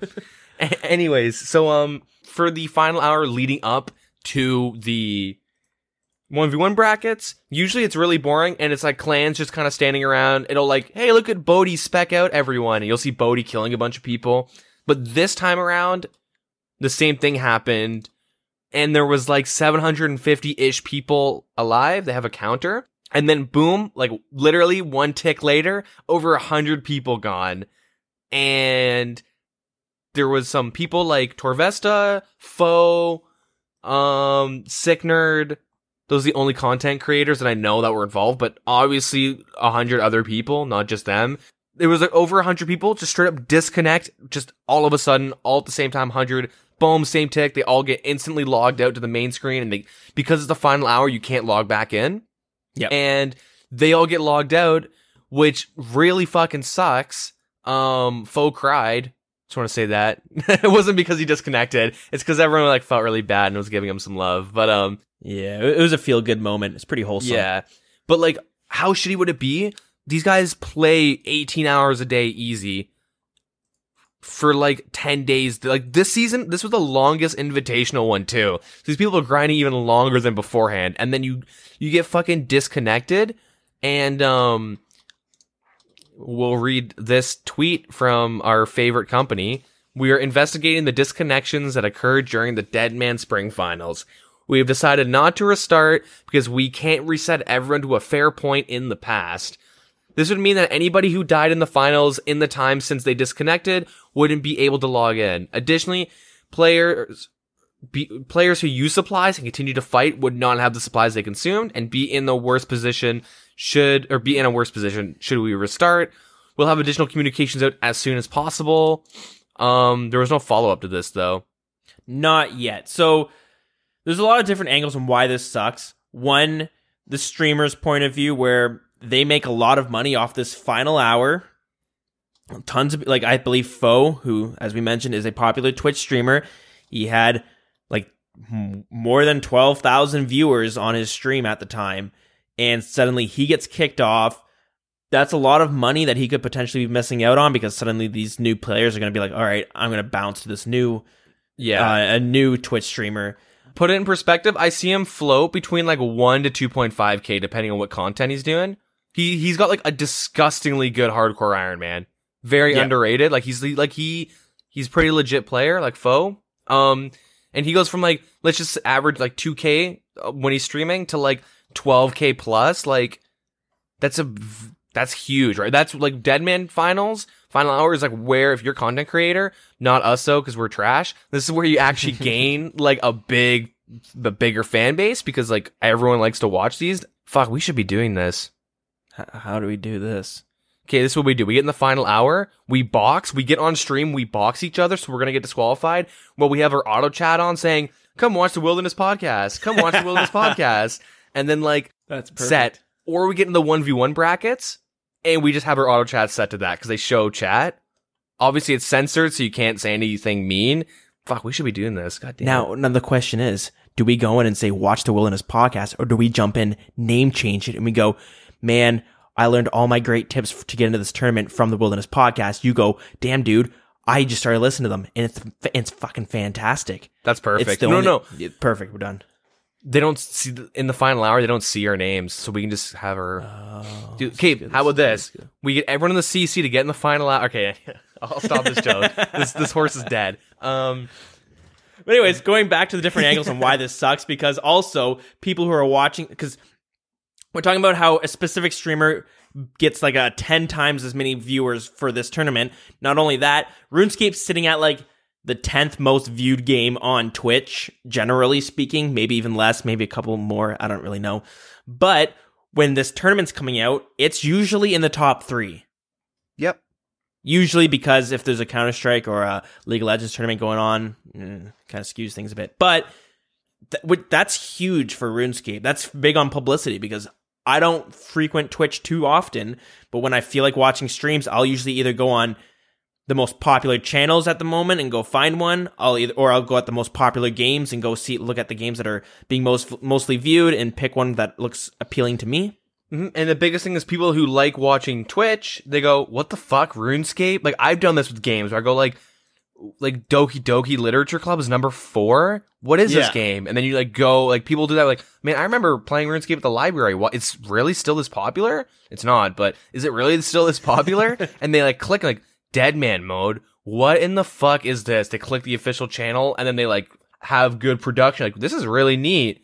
Look at Mod Sweeney. He looks pissed off. What's going on now? It's a great way to expand the player base, get new players. Even like there are people that watch, like even if I'm not actively playing the game and I want to watch a Twitch, like RuneScape's usually my go-to. And so like even then you could get casual viewers who just like certain personalities to just watch the game. Like, man, it's kind of cool. And then like it's an easy way to like gain Twitch popularity, like to gain people who just want to watch the game and then people who also like want to get in and play it. Yeah, exactly. It's Twitch is used for a lot of different things. It's some people's Netflix, or it's some people's, I want to buy a game, but I don't know if it's good enough for me to buy. I'll check it on there. I know I do it personally. I do that a lot. But moving on, and the last angle you can look at is the casual player who books off a week of work to get to this tournament. They decide to go all out because they're going to make this $20,000. They're going to retire for life with that money, depending on what country you live in. But boom, they get kicked right off. And the thing is, it happened a few times. I went back and watched the VOD from the beginning. Within the first 5 minutes, a shit ton of people log out. Within the first 5 minutes, it happens. Yeah. And then as it goes on, it happens a couple other times. But it's very unfortunate that happens. They are going to be releasing a statement. They actually said they're going to release a statement later on today. Unfortunately, we don't have that, but we'll talk about it next week, next podcast. I feel like Jagex is like the DeepMind Google robot. Okay, so there was the chess program that it was IBM's. It wasn't Google's, but it was IBM's chess program. Remember, like it's been referenced in like TV shows and just you can watch it. They did the same thing with like Go or not Go. Doesn't matter. Anyways, you know how like so it was like this program that was like super good at chess and it was like beating pros, and then pros realized and everyone realized you could just do stupid moves that make no sense. In the terms of like the way the chess program worked was like on a point system and it just used like math to win. And it was like, all right, well, if I put the game state in this weird position, the computer's going to make really dumb moves and I'll win. Anyways, I make this point because I feel like this is Jagex, but you make any move that they've never seen before and now they've been beat. And I say this because like really weird things happen in DeadMan Mode, and then they kind of like shitty things where like DDoSing happens, and they go like, okay, well, we don't know how to deal with this. That's understandable because DDoSing is kind of complex. 100 people keep disconnecting, like people keep disconnecting in masses, and if that ever happens, you fucking restart. You're supposed to just go, like they should have a system in place where they can either roll back the servers in 5 minutes or from the very beginning of the final hour. If 100 people disconnect, that should be grounds to restart the whole final hour. The problem is how quickly do you know? Yeah, I agree. It's a very tricky spot because that happens. Probably a ton of people who are focusing on the tournament itself, but there's definitely somebody in the back who's like watching it on stream. You know, maybe they're checking to see, okay, guys, we're number 3 on the Twitch streams here, and you know, we're doing pretty good. And this might have happened. We don't really know what was going on behind the curtains. We can only assume that it would happen. That is a game or like a tournament. That's an integrity breaking problem that just happened. And it wasn't like 100 people got DDoSed. Cause if that happens, like they can't, it's like people that were like, was it Sick Nerd or MMORPGS who was on the stage? Cause they bring in spotlight streamers to like stream during the finals in the background and they like go to them and all that stuff. Like one of them disconnected too. It's not like everyone on the West Coast disconnected. It's like a bunch of specific people disconnected at the same time, and it's like a server issue. They should have something in place to reset. And like this fucking happens in like, this has happened before in really big like League of Legends and Counter-Strike tournaments where like a bug happens or like a glitch happens that like, okay, this probably is going to change the outcome of who wins, and they just reset the whole fucking game. Or like CS is, they have rules put in place because CS is like a million years old. Older than RS, pretty much. Mm-hmm. Not really, but like, you know what I mean? Like the other games already have things like, all right, that's fine. We just restart from this point, or we restart the whole game. And like Jagex should be willing to restart, either roll back 10 minutes. They should have something that lets them do that, or reset from that final hour. And like, it's silly that they didn't. Maybe they did because they said there would be people who would be at a disadvantage because they used supplies and they fought. But that is either something they have to keep in mind if they're setting up states to roll back onto, or that just shrug. That sucks. Okay, well, okay, you might have a little less supplies, but these guys literally got disconnected and they had no chance to even fight. Like, you got to take a small hit sometimes. It's hard to say. It's a very, I don't think it's black and white. I feel like in the first 5 minutes, if that happens, in which it did, and they saw it happen right away, like just as soon as it happens, they noticed it, it's easy to roll it back. But 20 minutes into the tournament, it makes it trickier to roll it back, because then you got to think of it from a spectator's point of view, where you might be like watching this and, okay, we're going to start this from the beginning. You're going to be like, what the, okay, it's kind of a slow start. You know what I mean? Like it gets tricky. But like, okay, in your mind, do you think they should have rolled back? They should have reset? In the first 5 minutes, yeah, if they caught it. But when you get to like the 20 minutes to 30 minute marker, it gets tough, because then you got to decide, do you want to roll it back so the people who got kicked off have a fair chance? Like, do you want to put them as a priority, or do you want the spectators to be put at the priority? It was, I don't know, in my opinion, it was noticeable. You could just watch who's alive because they have that number, and it went from 750 to like 650 in a tick. Like instantly 100 people died, or like, quote, died. 100 people left the server, and you're like, oh, that's weird. And like, they had to have noticed that too. Yeah. I mean, I guess we're just kind of speculating because we don't really know what happened. It's a shitty thing for everyone involved. You see a lot of people bitching, being like, Jagex, you're not taking responsibility and stuff. But the thing is, they did acknowledge that. They acknowledged that there was an issue. Yeah. They didn't flat out be like, this is what happened. And they didn't make any statements, because I don't think it's as easy as to figure out what exactly happened. Maybe, well, next season we'll see. If this happens again, we'll see. I'm sure they'll put things in place to prevent this from happening in the future. Yeah. Hopefully. Yeah. Maybe 3 seasons from now. Anyways. That is shitty. That's not the only thing that happened, though. So that happens. Whatever. We can just skip to the final brackets, I guess. Everything else is basically on par for the course from the last season. Yep. Clans hiding in certain spots, etc. Yeah, so then we get to the final brackets. Pretty standard stuff. You get some sweaty tribrid hybrid people. You get just people just trying out new little metas. So then once it gets down to like top like 28 or something, at least what I noticed on stream, Rainia? Was it Rainia? There was one player we find out is in Rot later on, which makes sense. But everyone he was fighting against looked really, like, they looked like really bad players. Like, I'm not the best at like deep wildy, no on air, tribrid, hybriding, or that type of stuff. But I was like, those are some god awful switches. This guy's like 3-tick switching his gear and prayer. Like, this is like really slow. Like, keep in mind, I'm bad, and I'm recognizing this guy's like as bad as me. Like, my god. And then you can find people were like releasing videos of their side with like these guys that were fighting this one specific player were getting like 50 to 90% packet loss, which means DDoS pretty much. People were getting DDoS fighting this one specific person, and like they were super laggy, and like watching the guy play, and then he jumps in against this person, and then like 5 minutes or 2 minutes into the fight, he starts getting super fucking laggy. And it happened, and it was noticeable on stream. Like, this one guy kept fighting someone, and they kept, like, lagging out. People, they even, like, there'd be moments in these 1v1 brackets being like, wow, oh, he's not switching he's not even fighting back. Whoa, look at him not even fighting, and he's dead. Or he goes and does, like, a staff bash instead of switching to his melee weapon.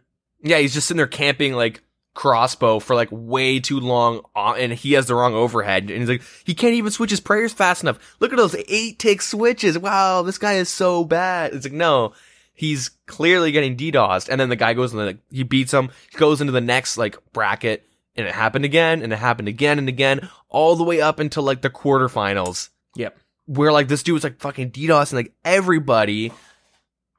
And it's like, the only reason why I'm pretty certain that, like, he's involved in the DDoSing is, like, I get it. You fight against one or maybe two people in the brackets and they disconnect. It's fucking Jagex. I get it. Like, the servers aren't always the most consistent for everyone, depending on where you live. Or maybe you're fighting a bunch of Aussies or something, and they just are playing at 800 ping all the time, pretty much. Yeah. And, like, literally the best players are getting, like, 4-tick switches because they get shit ping. They're playing a totally different game than what we're playing. Yeah, they're literally playing chess while we're playing checkers, and we can still beat them. They're at a huge disadvantage. I'm like, okay, I get that, but, like, this is really fishy, and find out the dude's in rot, whatever. Thankfully, I'll say this now, he doesn't win, he comes in second. Mm-hmm. But, like, it was really obvious that, like, some DDoSing were going on. The guy who actually ends up beating him, he was in another clan, he was in Fools, and, like, while everyone has these tribrid hybrid setups, the guy who won, he had Verax with the Dragonfire shield, he was specking with it. Yeah, like, honestly, the last fight was really fucking good to watch. It was, like, some of the, I love watching the final brackets, because they're really, really good fights, minus this guy fighting against people with, like, 90% packet loss, with, like, video evidence from the person getting DDoS from their side. Mm-hmm. It's really shitty, but, like, thank God he didn't win. The issue is they haven't said that he's been disqualified or anything, and when they were doing account integrity checks, they didn't really seem to, like, know, because it's really hard to disqualify somebody for DDoSing, because you don't know if it's them doing it, if it's someone, like, okay, well, what happens if I fuck with the wrong person, and they say, I'm DDoSing you out of this tournament? And you're like, no, you're not. And then it gets in, like, the final 1v1s, and you're like, oh, fuck, I'm getting DDoSed. Like, it could easily be someone DDoSing someone else, and, like, yeah, this guy is now, like, getting fucked. It's the whole, like, Twitch view bot thing, right? You could view bot a streamer, but, like, they're not gonna get banned for it because there's no evidence that they're the ones view bot in their own channel. Someone else is view botting their channel, like, easily possible. And people do that with chat bots and stuff, just to, like, troll streamers and shit. And you can't really get punished for that because it's not your fault. So it's kind of hard to catch this guy, but I don't know. Do you think it was, like, obvious it was him, or do you think I'm kind of blowing it out of proportion? A lot of people say it was them. My only problem, this is what it all falls down to, is the reason I want to say you shouldn't get banned for DDoSing people, it's shitty to do that, but it's really hard to get exact evidence of that happening unless that person released a video of them playing RuneScape and then accidentally opening up a DDoS client, or however the fuck it works, right? Yeah. Or if, let's say, they're streaming and then they accidentally open it up and shows them directly DDoSing somebody else. Because the problem is, as you mentioned, how do you know when Deegan is facing some guy named Carl and I'm pissed at Deegan, so I DDoS Deegan even though I'm not facing him? Yep. I'm just doing it when I've already lost the tournament. I'm like, fuck this guy, I'm going to make sure he loses. Yep. Right? Yep. Or what happens when they start banning people for DDoSing and you're in the finals and then I go, you know what? I'm going to get somebody to DDoS me to get my opponent banned. Or to get them looked at like, this guy's DDoSing. Yeah. You know what I mean? We saw it with the PvP tournament where it was kind of happening a lot, and they would do a do-over. Yeah. But how do you know when suddenly you're like, oh shit, I'm losing this, unplug my router and plug it back in, or whatever it is, start downloading something off Steam. It's funny enough because during the PvP tournament, that was an ongoing meme where, like, it wasn't like Tropical Birds, like, we're making jokes, but, okay guys, we're losing this fight, unplug your routers. Like, they like made jokes about that on stream. Yeah. Like, they weren't being serious. They were, like, 100% trolling around that tournament because they're like Rot's second clan, and Rot was gonna win anyways. They're not gonna try and but like they're like purposely good at like trying to lose, but I'm not saying they were actually doing that, but you see it happen in other situations. Exactly, right? Where it's like, oh, they reset because of a DDoS. Nice, we can just unplug our routers at the same time and we'll win, or like not win but get a redo. Or look at like not even gaming related. If you look at like soccer or football, if you don't live in North America, people do they do falls, like they fall on purpose, or they pretend to they overblow a trip to make it so that they can get a free kick, right? Yeah. They do that all the time. Yeah, and if you're doing that when you're fucking 12 in a house league game, I hate you. If you're listening, I know who you are, and I still remember you playing defense soccer. You fucking running up, I get the ball from you, you trip and start crying, and it's like, I didn't even touch you. You just fucking, you piece of shit. Now they get a free kick. I hit the ball first. I hit the ball first. I'm like not even near the kid, and he's like, you fucking tripped me, and then the ref's like, all right, you guys get a free kick. And you're like, you know what? You can go eat a dick. Fuck this House game. league soccer, goddammit. I'm slightly overweight at this point, and I'm just there to have fun. I was a little chubby kid. Not mad about that. Anyways, this is why I bring pop for fucking halftime drinks. Everyone's cramped. Yeah. Sabotage my own team. Nah, dude, it's all about oranges and watermelon. Anyways, but that's the problem when you start like with the whole DDoSing program. They've not program, but the whole DDoS fiasco. Jagex has made statements on how to prevent yourself from being DDoSed. My big question is, how the fuck do you keep getting yourself DDoSed? Well, the issue is because everyone's fucking using TeamSpeak, and I know why Discord, okay, the biggest downside with Discord is you don't have as much control over your servers than you do with TeamSpeak. Like, TeamSpeak is very, because I had TeamSpeak, and I've been, like, admin on the one that I used to always be on, where, like, I'm able to go over all the logs of people who joined.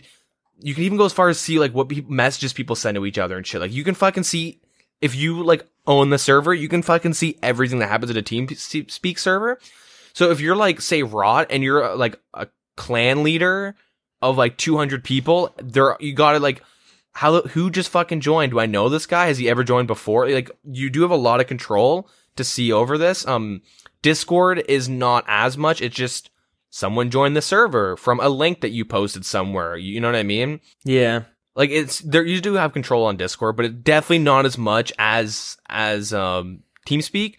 Like, there are some things that you can do on Discord, like, if you have the privileges, and you could, like, I could, like, potentially kick someone from a Discord and, like, get away with it. Oh, because it won't say that so-and-so kicked them? You can kind of cover your tracks pretty easy, so it's really hard to manage with a lot of people in a Discord. But, I mean, with the proper structure, you should be okay. Yeah. There are ways to properly manage Discord. It just actually isn't super easy. Like TeamSpeak is really easy to manage the server. Discord's not as much. Mm-hmm. That's the one downside. And I guess Discord at times, certain times of the day, certain weeks, like it can sometimes, like, the servers can die. So can TeamSpeak though. Like, it happens to both of them. I do think that, like, TeamSpeak is, like, the biggest issue, because a lot of the big clans, like, I know Lit and stuff have Discord still. I mean TeamSpeak still, not Discord. I know, like, there are clans that use TeamSpeak still, which is silly, because you can right-click anyone and see their IPs. The thing is, that sounds reasonable on how you can get your IP leaked, but then the fact that you're going to be able to go in the top 128, and the chances of you facing your opponent who has TeamSpeak that you're able to get into and get their IP, it just seems far-fetched to me. Like, I have a hard time believing that you're able to get DDoS so easily from all these people going on TeamSpeak, which the thing is, you might be true, which just blows my goddamn mind. Why? You know what I mean? Like, think of it like this. So 2,000 people, the majority of people playing are in clans, right? And the biggest clans are like Rot, Fools, and Lit. There obviously are a lot of other clans, but I would say those are the three most, like, well-known biggest clans. When Rot has, like, 200 members, you know, Lit has, like, let's say, like, 100 members, and so does Fools. Let's just throw those really basic numbers. I could be wrong. You know what I mean? You have 400 out of 2,000 people in 3 clans, right? But even then, there are a lot of smaller clans that pair up. A lot of smaller clans get together with other smaller clans. I'm going to say 80% of the people in the final hour are like in a clan, or like in the tournament itself are in a clan. And then and generally, if you're like really good at the game, you're either making content as like a just YouTuber, or like you're Bhooley, you know, or like, I'm not using him as an example, you're like a Twitch streamer or like a content creator, then you're a solo player, or you're like, doesn't matter how big you are, but you're a solo player, you could have like 5 viewers, right? Yep.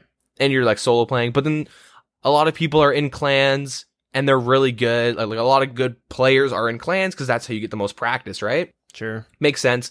So you have a higher chance of getting to the 128, especially let's say you're in Raw and you have 200 people in the final hour and you're also good at the game.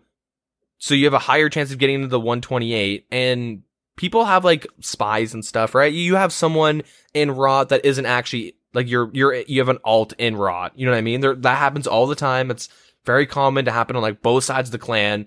So you could potentially have someone be a spy in another clan that's able to just sit there and grab IPs, especially if they're all in TeamSpeak. They could just have someone dedicated to grabbing IPs on either side. It's not just Raw doing it. Anyone could be doing it. You could be a smaller clan teaming up with Lit, and you could be, I'm just going to use Raw because they're the biggest example. Raw could have a spy in the smaller clan because they don't vet as many people because they're a smaller clan. They're trying to build up and be bigger. And then they team up with Lit, and Lit doesn't know that this person joined 3 days before the tournament started. And now this person has all of Lit's IPs, or like a lot of them. I don't know. It's not unreasonable to assume that like someone has 80% of the people's IPs in a final 1v1 because they're all in clans that are like butting heads or like in direct communication, whether it's positive or negative on like a daily basis. Yeah. Keep in mind that it's RuneScape, and so some people take the game much more serious. So like if you're clanning and you're PKing in a clan for like 5 hours a day, you know what I mean? Like it's very reasonable to like assume that someone's able to grab 30 people's IPs in a final hour. Yeah, I don't know. That's the thing. I'm probably very ignorant on this part, but like I just find it hard to believe that like it's that easy to grab someone's IP. My next question is,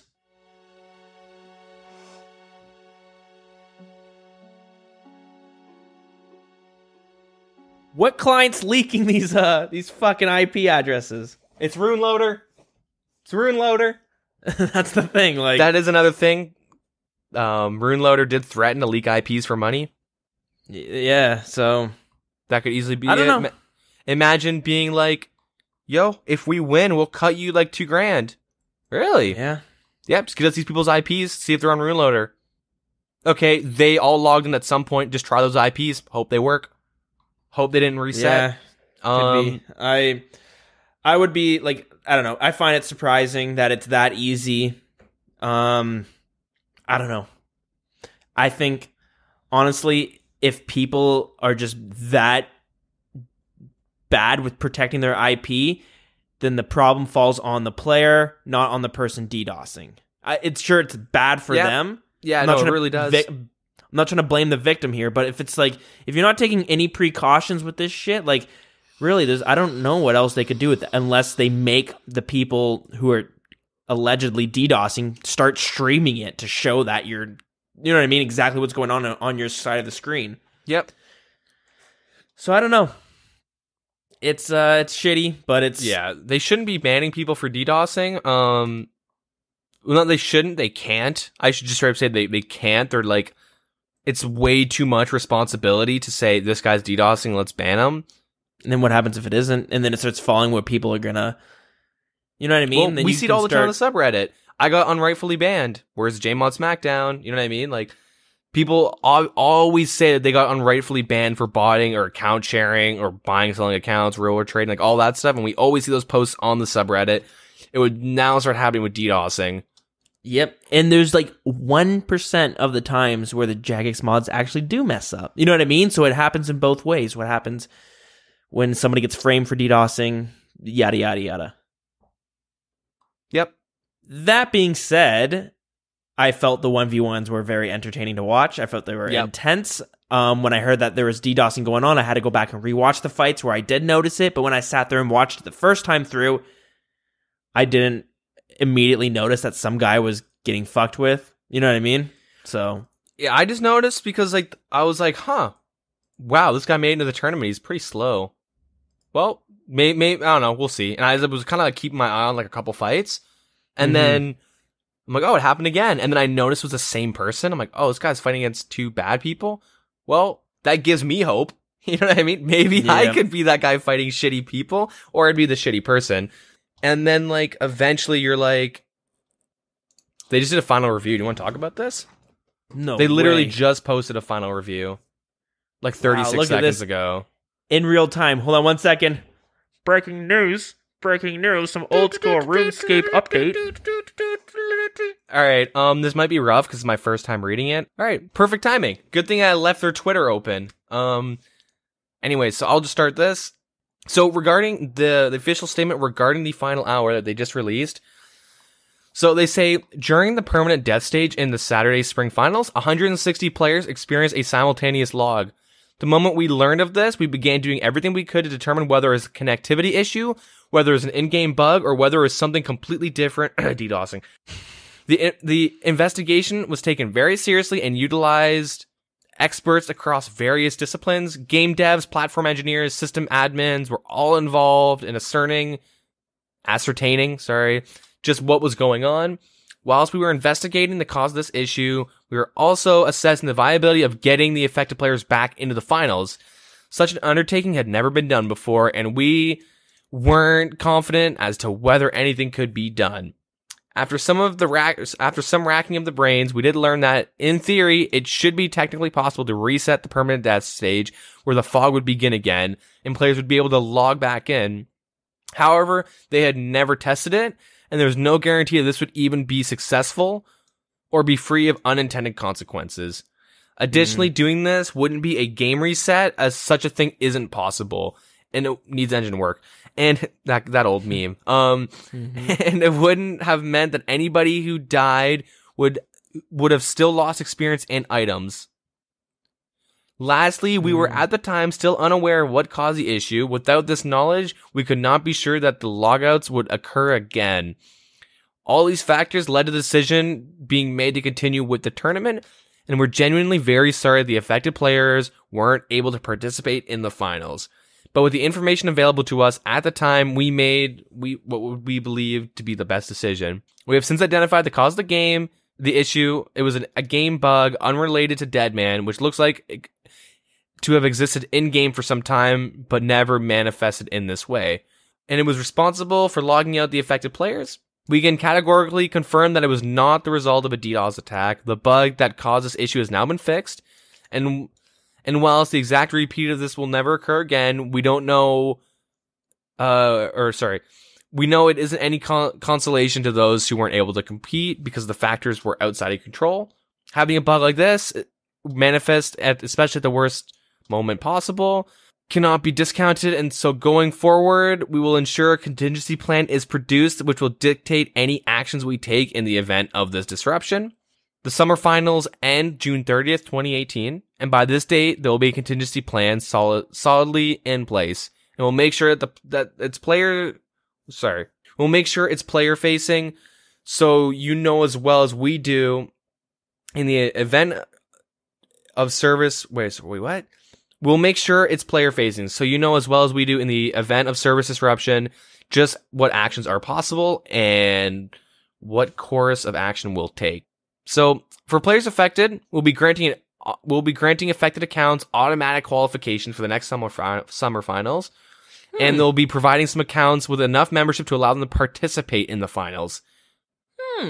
Yep, and in the autumn season, which will run until the 2nd of August. So the affected accounts could quite easily get free membership till August, or membership during those final weeks, the final tournament week. So, yeah, following each season and finals, we'll put our heads together to determine what we could do better. Following the recent tournament, we've worked hard to improve the flow of the flow of the final stages of the finals. A weird way to phrase that. Anyways, with improvements to splitting up clans and developing 1v1 stages. Additionally, we've worked hard to improve the quality of the viewing experience. for the spring finals, and we implement an improved heat map, an advanced spectator display, and we are genuinely committed to making DeadMan experience as possible, or as good as possibly can be. They'll be confirming a prize winner for the spring finals in a news post tomorrow. So the winner isn't actually 100% finalized. They're taking some days. I really do like how they just came out with a little review, and I think that's fair compensation. Yep. I do think that's fair. Many games would just be like, listen, it sucks, but it just happens. We apologize, and it won't happen again. But you guys got to bite this. You got to, take this loss. Jagex is going ahead and giving out some freebies, not necessarily freebies, but you know what I mean. They're compensating in some way. Yeah, which is good. But it's kind of what we were talking about. We don't really know what the problem was, but they say they were instantly going through what the fuck happened, and they couldn't figure it out, and they couldn't tell that if the solution that they were gonna do, if it was gonna fix anything, or if it was gonna make things worse. They didn't. It was a risk that they weren't willing to take, which is fair, right? Could have ruined the whole tournament if they tried to do that. I can't remember what we were talking about right beforehand, but moving forward, well, we were talking about just the final hour stuff. We didn't really mention, but they really, if you didn't watch it, if you watch the last brackets in this one, they really did improve the spectator experience. Like, it was super cool to see, like, when they were watching specific fights, you would see the health bars, prayer, and special of the players, and then you could also see their inventory in real time. Yeah, it looked pretty cool. It was almost like a, Mortal Kombat, where you have both your healths displayed at the top. Yeah. And your special bar and your energy bar and all that shit. It was similar to something like that. Yeah. So yeah, it's really cool. It's awesome to see how every tournament they're improving, and not only the tournament gameplay itself, but they have all these new equipment coming with it. You know what I mean? The commentators now have this. They have like a heat map looks fuck it. That was awesome. We were raving about that last tournament. Yeah, it was a crazy addition that they could use to look at, and it beats before where it was just them on a computer screen. They had to click, like, what was it? Like, they had like a couple teleports. They could teleport to areas, and there's a lot of it being like, okay, where are the fights happening? Yeah, the spectator like tools that they have now are really, really neat and interesting. Yeah, but yeah, good production or quality. I'm always happy with that stuff. Yeah. I wonder what they're adding next tournament. That's kind of what it makes me wonder, because I really liked, and it's something I didn't even like I wasn't like, Jagex, you have to show us what their inventory is, that current state of the fight. Like they're able to, like, oh, this guy's got one shark left and the other guy's dead. You know what I mean? Yeah. Yeah, exactly. Super cool what they did. Can I take a guess? I don't mean to drag this on any longer than it needs to be, which we've already done it, but if I were to take a guess, coming out soon, it's going to be, you got the people who are the commentators watching the screen, but you're going to have other people off to the side, or its own program off to the side that's going to be watching the other fights, and it's going to be able to bounce back to certain parts of it, or you'll be able to see instant replays of a very cool KO that happened that you might have missed from another fight. That would be pretty sweet. I was just hoping to add, my guess, next to their health and stuff, is their current packets and like how many they're losing at that time to see when they're going to DDoS. Oh, hitting him. That's fair. So we treat DDoS as like specials. He can only DDoS to up for 10 seconds. No. Anyways, we'll continue. There's your DeadMan Mode recap. Before going forward to the rest of the news, because believe it or not, there's more news to talk about. Let us know how you guys feel about these DeadMan Mode recaps. Sometimes they can go a bit longer. They only come a couple times a year. Sometimes I don't like to drag out an episode too much longer than it needs to be. Some people might not care about the DeadMan Mode stuff, but I have thought about maybe splitting up like a separate episode almost, where we just do a DeadMan Mode recap. Yeah, where we go like more in depth. Yeah, more in depth, episode.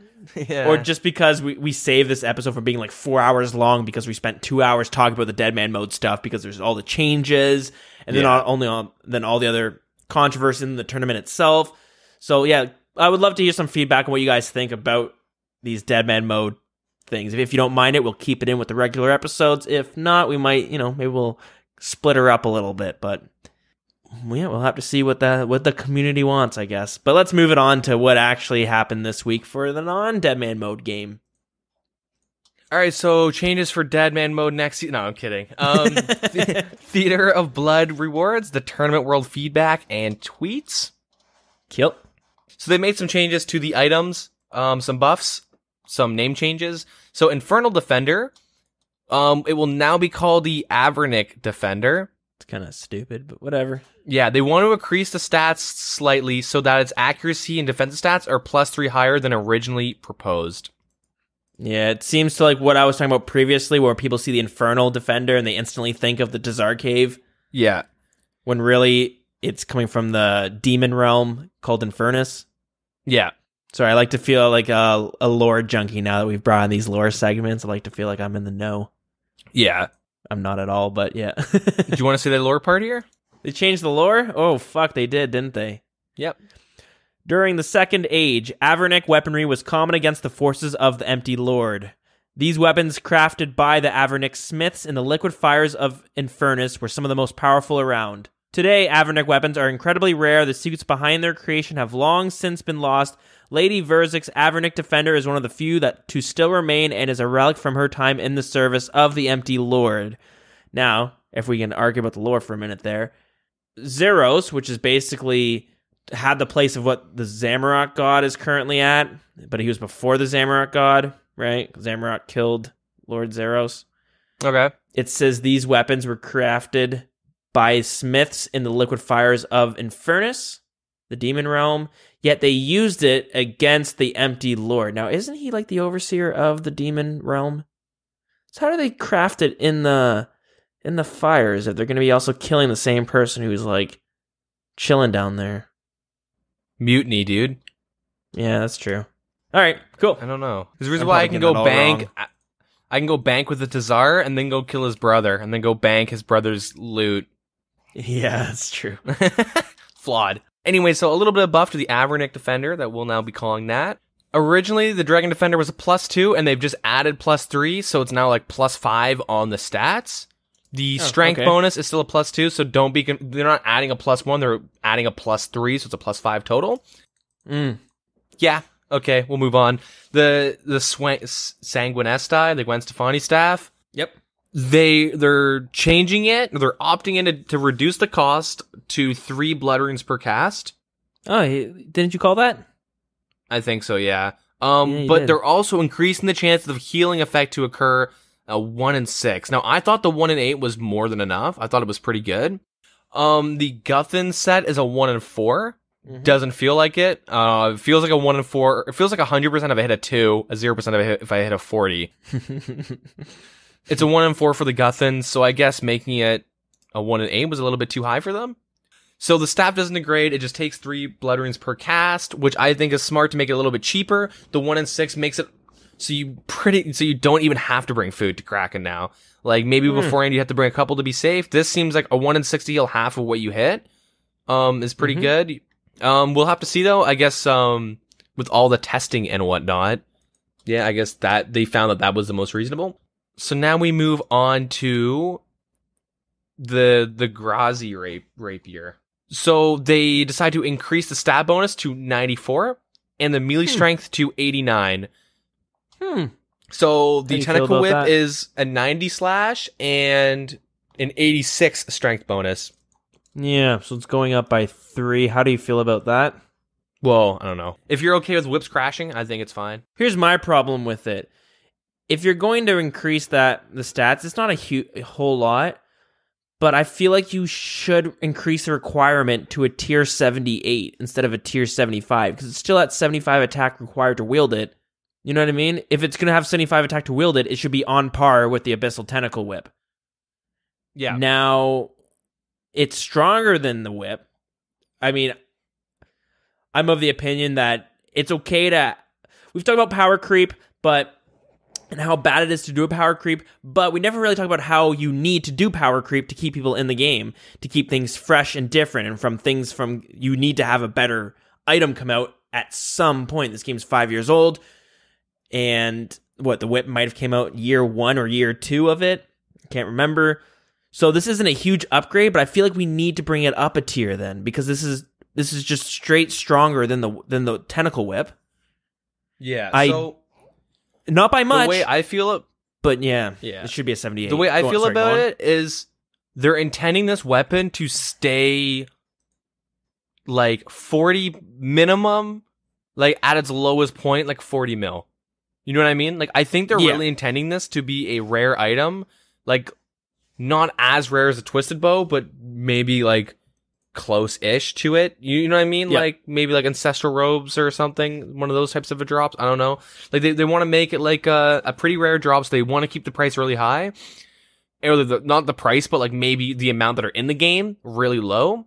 The only argument I can think of them not bringing up to 78 is it gives them less room to add in new items 4 or 5 years down the road. What I've seen is a lot of people are afraid of once they see the 78, they're like, power creep. I do not want that. Yeah, but no, really, that's definitely a big reason.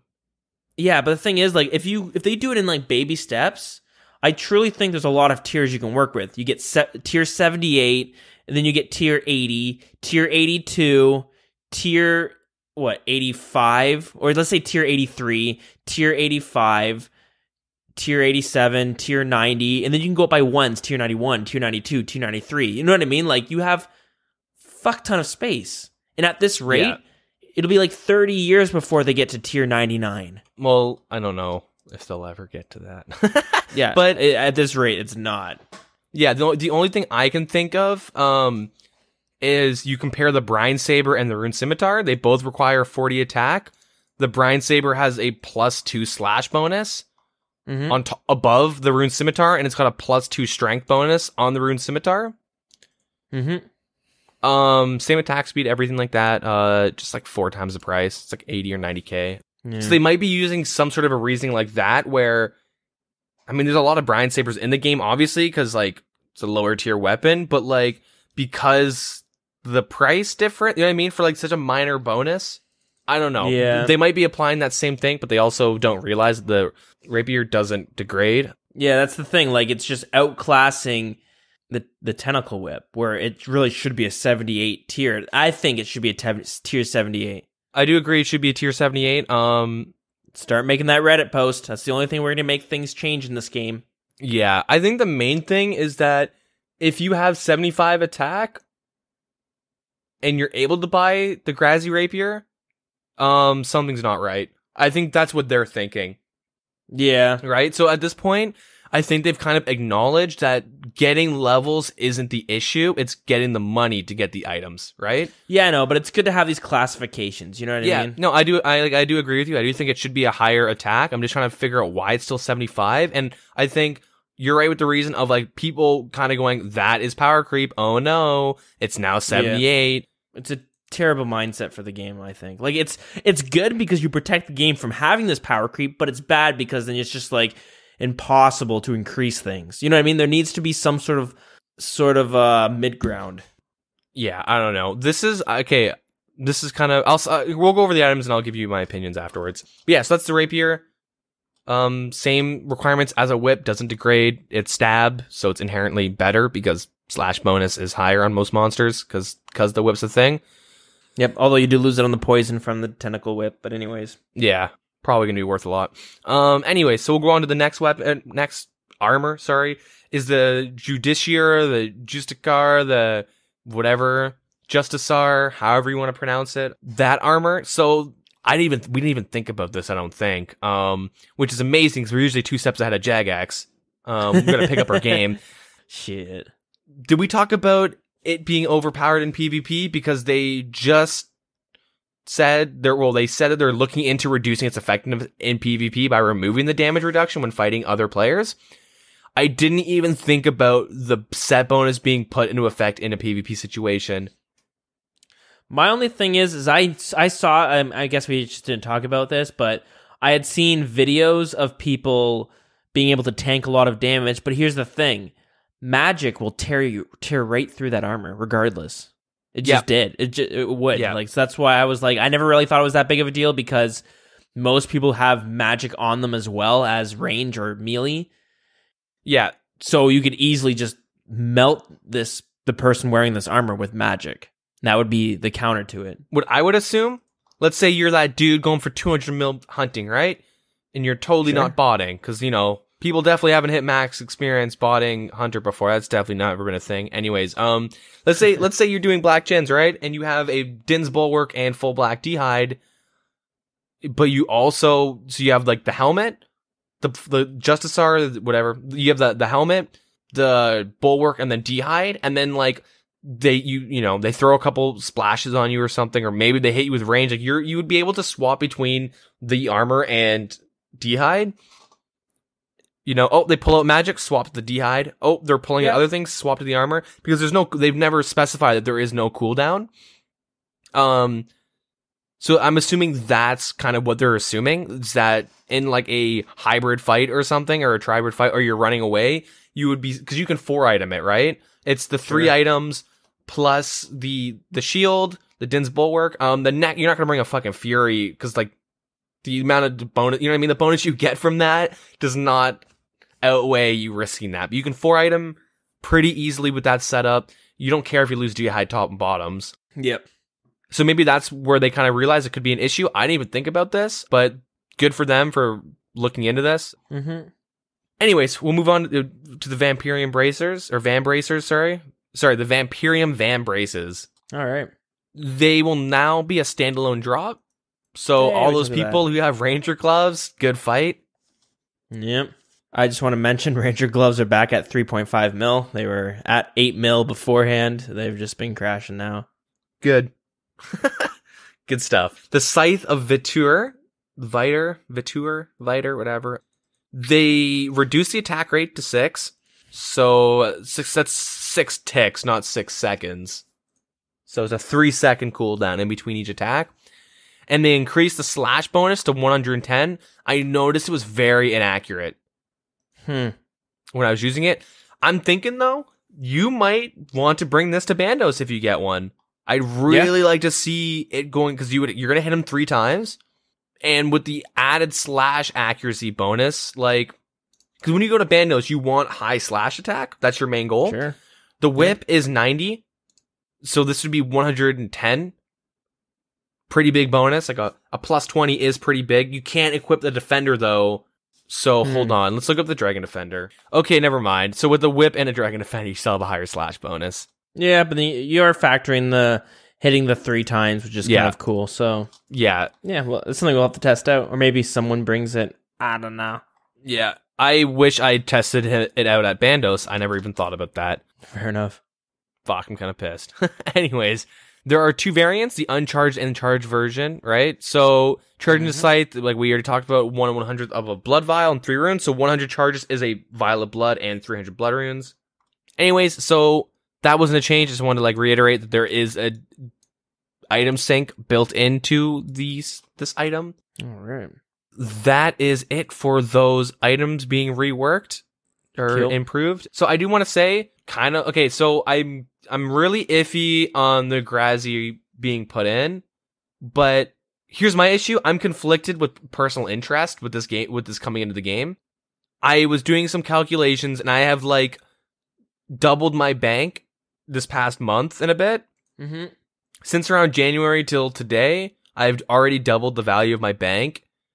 And I'm at this point where I mentioned at the beginning of the podcast where I need 3 items pretty much. I need the Ancestral Robe, bottoms and top, and then the shield. And then maybe the hat if I ever want to get it, but I don't really need it for what I'll be using it. What I'll be using that armor in, I won't really be bringing the hat in, at least not for a really long time. Mm-hmm. And at the rate I'm going at, in about a month from now, or maybe 2 months, I'll have those items. And now I just be hunting a Twisted Bow. And then random niche items that I need, a Elder Maul for if I want to start doing Tecton in groups. Yeah. So I'm getting to the point, it'll make sense why I'm bringing this up in a second. I'm getting to the point now where I'm running out of items to realistically obtain that I can actually use. You can use the Elder Maul, but like I said, it's a niche item. You can get the Spectral, but you're going to only use it at Cerberus. Ellie and T-Bow, I don't really ever see myself want, I'll get a T-Bow if it drops. That's pretty much my opinion, right? I don't think I'll have enough money to buy one before I get one as a drop. Maybe, though, at the rate I'm going at, maybe. Same thing, maybe one day I'll buy an Ellie, but realistically, I'm not really going to use it. So as of right now, yeah, very limited on the items I'm saving up for. A lot of them, I'll get those items and then start getting buyables at 99, right? Yep. That's pretty much it. So that being said, I'm not even there yet, and I'm starting to go the item grind's almost over. You know what I mean? Like, I'm getting to the point now where I'm going like, fuck, I might need to start focusing on skilling for the next year until Raids 2 comes out. Keep in mind, there are players that had this situation that's happening to me now, but a year ago, and then they maxed skills. Yeah. And now they're like, what do I do now? And a lot of these players are ending up quitting. I was talking to my buddy who's maxed, and I was like, talking to him with like, I'm almost done the item grind. And he's like, yeah, get the niche items. Once you get that, like, I end up just not knowing what to do, so I end up skilling. And it's like, now what do you do? Well, I leveled up a couple peer accounts, finished those, PK'd until I got bored on them, and I kind of just log on and just do whatever I feel like doing. Now I hunt pets for fun, pretty much. And it's like, I'm never gonna hunt pets. I never want to hunt a pet. No, that isn't. I don't give a shit about having pets. I'm gonna be honest. So the reason why I bring this up is that last week's I was like, ugh, I don't want these items in the game. And then like once it clicked that like, I'm going to be saving up, like these are going to be the next items I'm going to be getting once Raids 2 comes out. Like after these items, I'm going to be saving up for like a Grassy Rapier. And now it's starting to be like, oh fuck, it's an item I could actually realistically obtain. Even if it's 200 mil, give myself a couple months, I could potentially buy it within the first month of it coming out if it's like 200 mil. And now I'm like, fuck, I want this in the game now. So that being said, I'm really conflicted on giving my opinion because it's like a lot of personal interest in this. I do think that like this will cause whips to go down in price heavily. I'm certain that's going to happen. We'll have to see because I disagree with that, but I can't say I know for sure, right? It's just my opinion. So that is something that would be interesting to take a note on and to pay attention for. You know what I mean? Keep in mind, the Abyssal Dagger is like 4 mil now. Used to be like 12 mil at one point. When I was thinking about buying one, way back in the day, it was 12 mil. Now it's 4 mil. The Sarah Godsword's like 200k now. Yeah. Used to be a mil. Because there's no, like, they do have an item sync for the Sarah Godsword, but it's based around PvP and Bounty Hunter. So the average player actually using that type of an item sync for the Sarah Godsword, it's not realistic. So now there's too many in the game, and now they're 200k where people like, I have 70 like attack or whatever, I'm gonna buy a God Sword and train strength with it. Not a God Sword, sorry, a normal Sarah Sword and train strength with it. And you're like, oh. My only argument there, and I don't mean to turn this into a why is a Sarah God Sword versus the whip gonna sink, but I just feel like the Sarah God Sword in itself was a niche item where it's a way to train strength that's not having to use the Dragon Scimitar. Yeah. And that's the Abyssal Dagger as well. It's the replacement for the Dragon Scimitar because now you can go back to wielding a one-handed weapon, whereas the Sarah God Sword is just two-handed. And once you max your strength, once I maxed my strength, I sold my strength training weapons. Yep. Regardless, it'll go down because people won't be buying whips for the tentacle. Like, okay, there will be some people. Not as many people buying whips to be used as a tentacle whip, so that inherently will make it drop. Doesn't matter anyways. Time will tell. Don't want to rehash the same discussion as last episode. So like overall, I was like really against it, and now like I'm really for these all of a sudden, and now I'm like, I really shouldn't have an opinion because it's all based on self-interest. Where it's like, I want these items to come in the game because it'll give me more goals to go for. Realistically, because like your average player is like level 70 or something, right? I don't know what the combat level was. I forgot what it was already. Mm-hmm. Let's say it's like 95 or something. And like realistically, they won't be saving up for the Grassy because it's going to be like pretty expensive. You know what I mean? It's not going to set at 5 mil. It better not go to 5 mil. If it is, that's really, really bad. Yeah. That's like awful for the game. Who knows? These might not even be put in the game, but I think they will. People are really hurting for new items. But keep in mind, these items won't tie us for 3 years over. I'm going to go out and say it. I know for a fact the next big PVM, quote-unquote, Raids 3 or something similar will start to have more best in slots being proposed.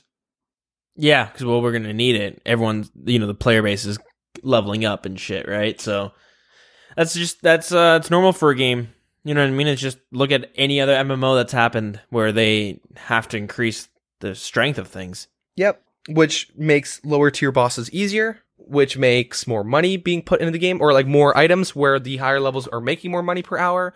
I know personally, if I were to get the Grazi, this would save me 2 inventory slots in my raids, which is like really important because at this moment, like 80% of my inventory is like items. You know what I mean? I bring like 8 potions or 9 potions total, and like the rest of it's inventory, and being able to save like 2 slots if I get the rapier. I don't have to bring a whip or a hasta.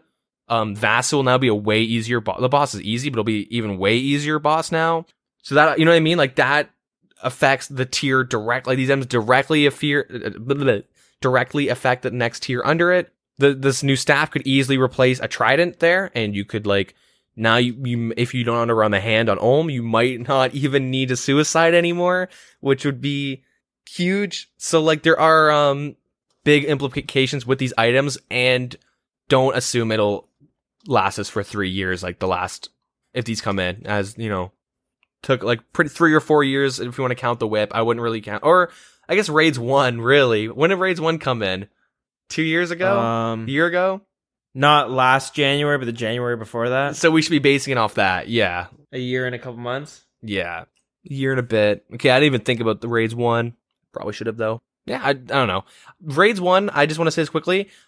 There was a lot more niche items, as in Dragon Claws for PKing, Hunter Crossbow for, well, nothing until recent, but dragons. No, dragons. Well, actually, any reptiles, it seems like. Yeah. Well, the reason for Olms being affected by the Hunter Crossbow is like, this is what I'm assuming it off of, is that way back in the day, like thousands of years ago, when they believed dragons were roaming the earth, deep in like caves and shit, you would see these little Olms, and they if you Google image an Olm, it looks like a baby dragon. And they assumed that was a baby dragon, and they, you know, dragons lived in caves with lots of money and shit like that. So they assumed that those are babies. So that's what I'm basing why it works on Olms. But yeah, anything reptile, I guess. Raids 1 on a lot of more niche items. I guess these are more controversial because they're not. A lot of these would be everyday use items. Bossing, PVM. Yep. Anyways, we'll move on. The main update, I guess. There's like 2 more. Yeah, that's right. We're not finished here. We got some quality of life and a little addition to the party room. Yeah. They did some tournament world reward tweaks. So they've been spending their time collecting feedback, and we talked about the tweaks. They did that. They encourage you to log into the tournament world and test them out. You can tweet at them, post on the 2 subreddits or the forum with your feedback. Shit, maybe I'll go test out some Banos if they're still a thing right now. Jump on and try out the scythe. Yep, so yeah, quality of life and birthday event. So say goodbye to our 5th birthday event. I forgot to do it. Me too. When I read this, I was like, fuck. Yeah. Oh, that sword. Wait, next year. They're going to keep the museum stuff. So everyone loved the museum and the showcases and stuff like that of the content. And so you'll be able to climb down the staircase in the Falador party room and revisit it whenever you like. I don't know why it's not in Varrock. I don't know why they didn't add a second basement or something. Well, it's because it originally was in the Falador party room, right? Yeah. And it's like, you go to Falador and you look at all the content that's been brought in. It's not like... Yeah, the party room is more of like a community. It's a showcase of the community, not the game. Like, as in, the Varrock Museum is like lore in the game. Okay, yeah, that makes sense. Anyways, so the elk price of the imbued heart has been raised to 200k when using low alchemy, and 300k when using high alchemy, to reduce the risk of accidentally elking the value, or the such a high value item. So it looks like they're doing that with like a lot of the older items they've been bringing in. The bank setting page now has the ability to add bank fillers in quantities of 1, 10, 50, X, or all. And you select the option, and then you click fill. The Skull Scepter now notifies you the amount of charges it has left in the chat box when using a charge to teleport.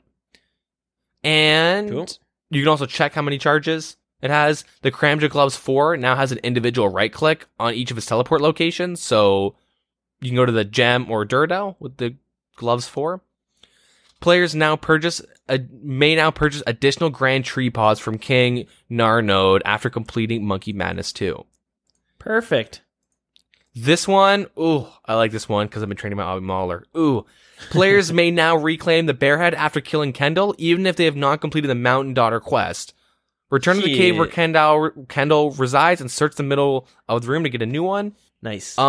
Huge, because I have been really worried about losing mine. Because before, if you didn't complete the quest, you only could get one. Mm-hmm. Huge. They fixed a lot of graphical issues and all that jazz. Cool. Yeah, that's it for the update. All right, do you want to talk about the integrity stuff? Sure, yeah, let's... So, the death mechanic. So, the death mechanics in OSRS has been a subject much discussed ever since the mechanics were changed when they were, changed on release. The death mechanic in place were such as when a player died in a non-PvP environment, all items carried at the time of the death dropped to the floor except for the 3 most valuable items. You had 2 minutes to get them in real time.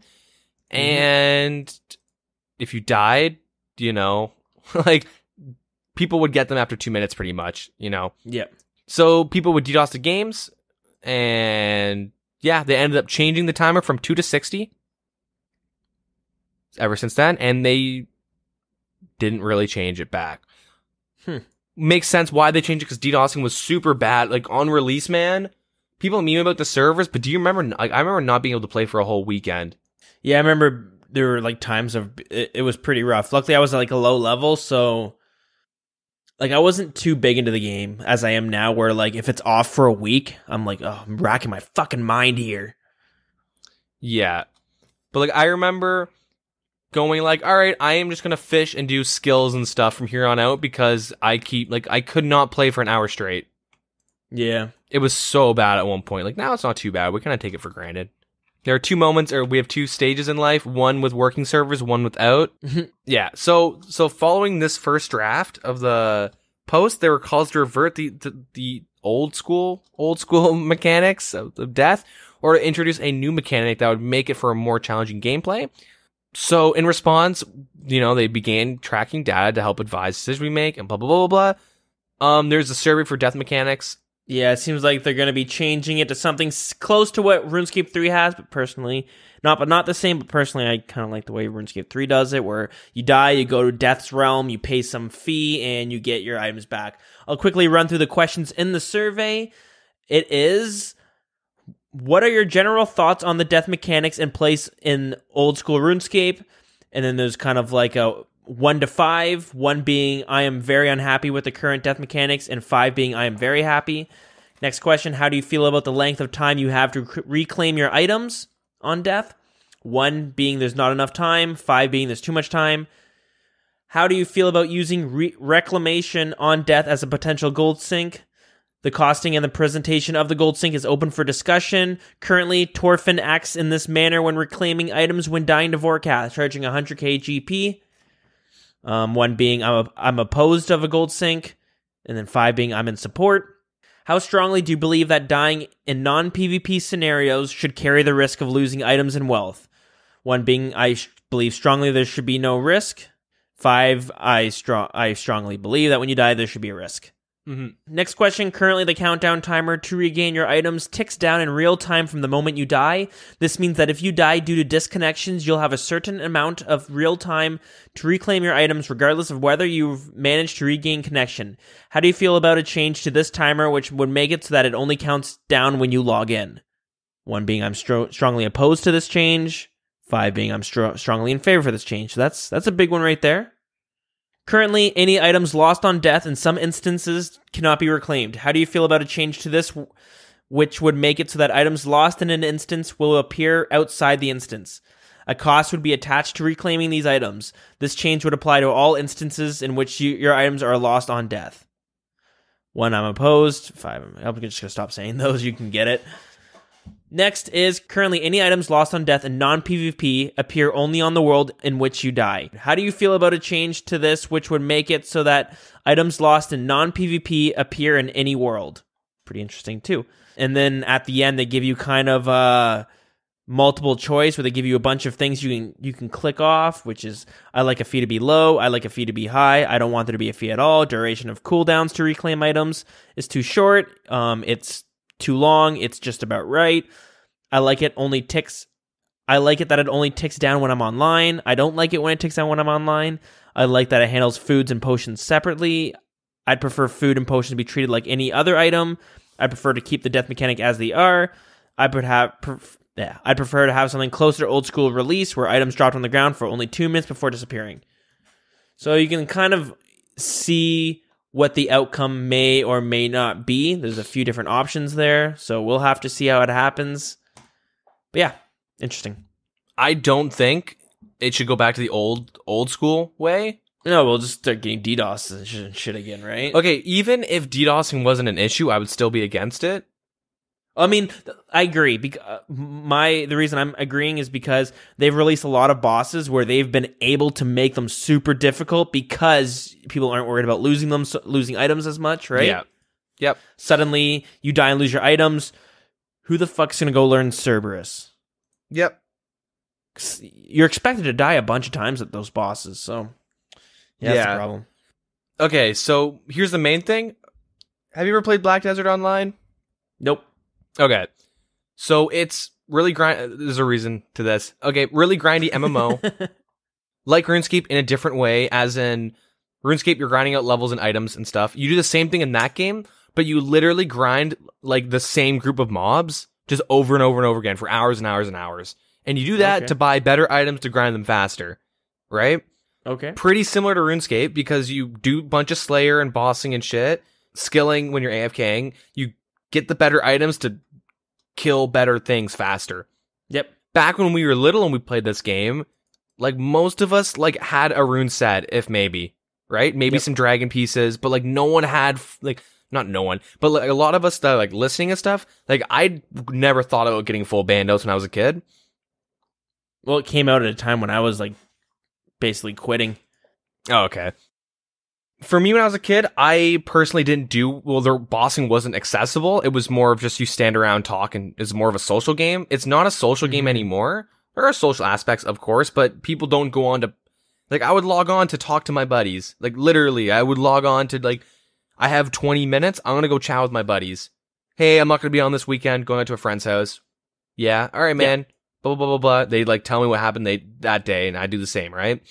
Now we log on, do Slayer and PVM, which means we die more often, but we also have like better gear now. I mean, okay, it's selfish. I don't want to like lose my full bandos when I AFK at a task, even though I don't. That doesn't really happen. Mm-hmm. What I mean is that like because we're all more focused on combat, there's more deaths, and the player base isn't as strong. Like we have less players. Less are like willing to skill. No one really wants to skill anymore in their limited time. They want to go and kill shit. And if you like make them scared to kill shit, why would I bring full bandos to like, you know, Thermo? Even though Thermo's an awful example. Like, why would I bring full bandos to Cerberus when I'm learning him? I'm gonna fucking die all the time. I'm gonna 3-item him from here on out because I don't want to lose any. You know what I mean? Like it promotes like this like really weird way of like you don't want to do the new content. Well, brackets or parentheses or air quotes, new content they're coming out with because they're not safe deaths. Does this make sense? Like, whereas in raids is a safe death, you might be more inclined to just do raids over Cerberus because you won't lose your items doing raids, but you might at Cerberus or Bandos, right? It's super weird. Right now, like this mechanic, I'm okay with this new, like with this current death mechanic. Because like it allows you to try out new shit. Like that guy that came to us with Corp, even though you should never be like level 99 or 95 going, I want to just jump into a Corp, find a group and just try and kill them. Even though I'm dying 30 times. Like that's not a smart thing to do. Hey, but I will say, quote straight from the god himself, this is like the most fun thing I've ever done. Yeah, he said I've never, exactly, right? He was like, he had so much fun doing it. He really enjoyed himself. He was very happy to be there. And, like, that's a very specific anecdotal evidence, but, like, that happens all the time where people are new to this game and they really want to try out, like, they're, like, a low-level killing Obor. Okay, now you lose some items at Obor. But, like, you know what I mean? Like, you're low-level, like, you want to try out something, like, even if it's really stupid. Like, we all think, like, why the hell would you sell your whole bank, buy a Hasta, and go kill Corp? Why would you do that? But, like, he was like, I want to do it. Why not? I'm going to do it. Yeah. What's the connection with Black Desert Online? Is that when there's no death mechanic, So you know what I mean? You like the whole point of that game is that you grind nonstop for bigger items. Oh, when you die, you don't lose any items. Yeah, you die. It's not a big deal if you die. You just sit there. Like the whole point of the game is to grind for bigger items, and you just do that over and over again.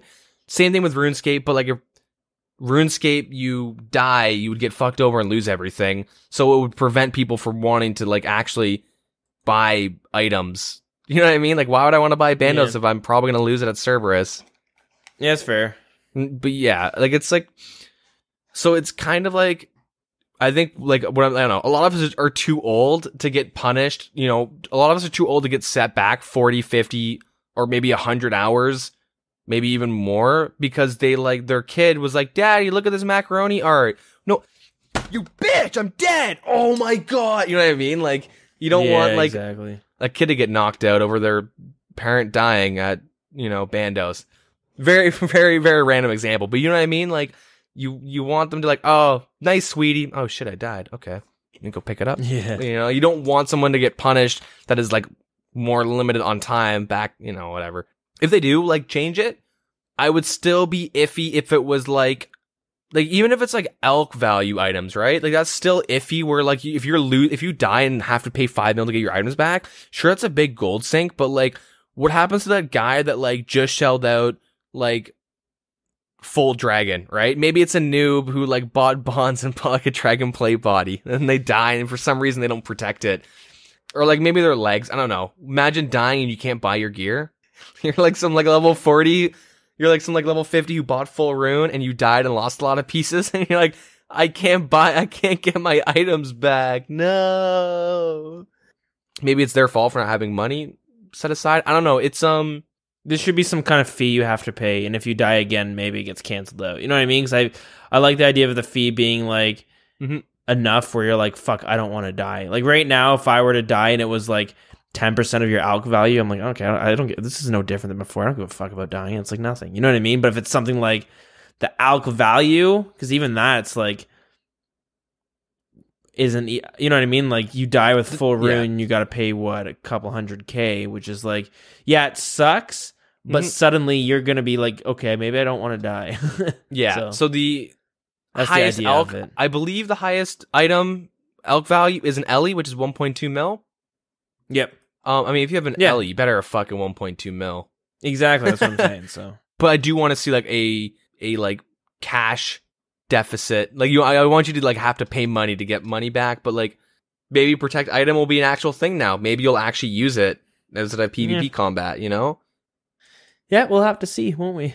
Yep. That being said, we'll move on. I really do want to see some suggestions they come out with, or some what they'll do, and how. Like my main thing is how they can inform the average player who doesn't fucking give a shit about Reddit and the forums.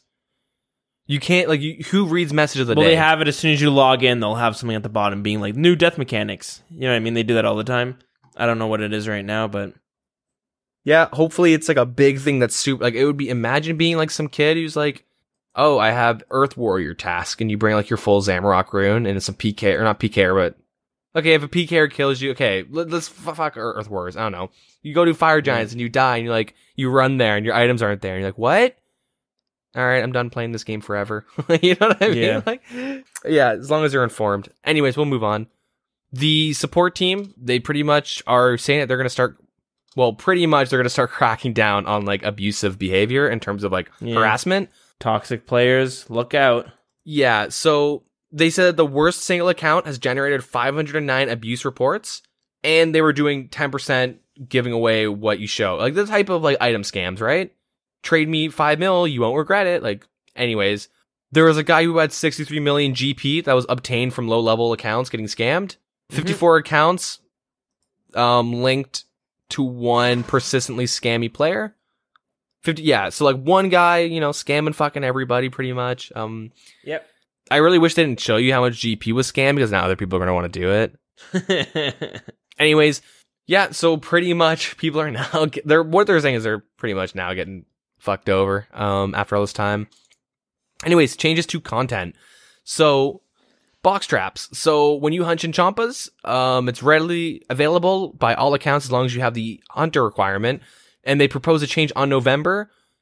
where if you completed a quest, Eagle's Peak, you'd be able to use box traps and add a little quest requirement. Cool. So, and then they're also going to change the quest so skillers could still do it.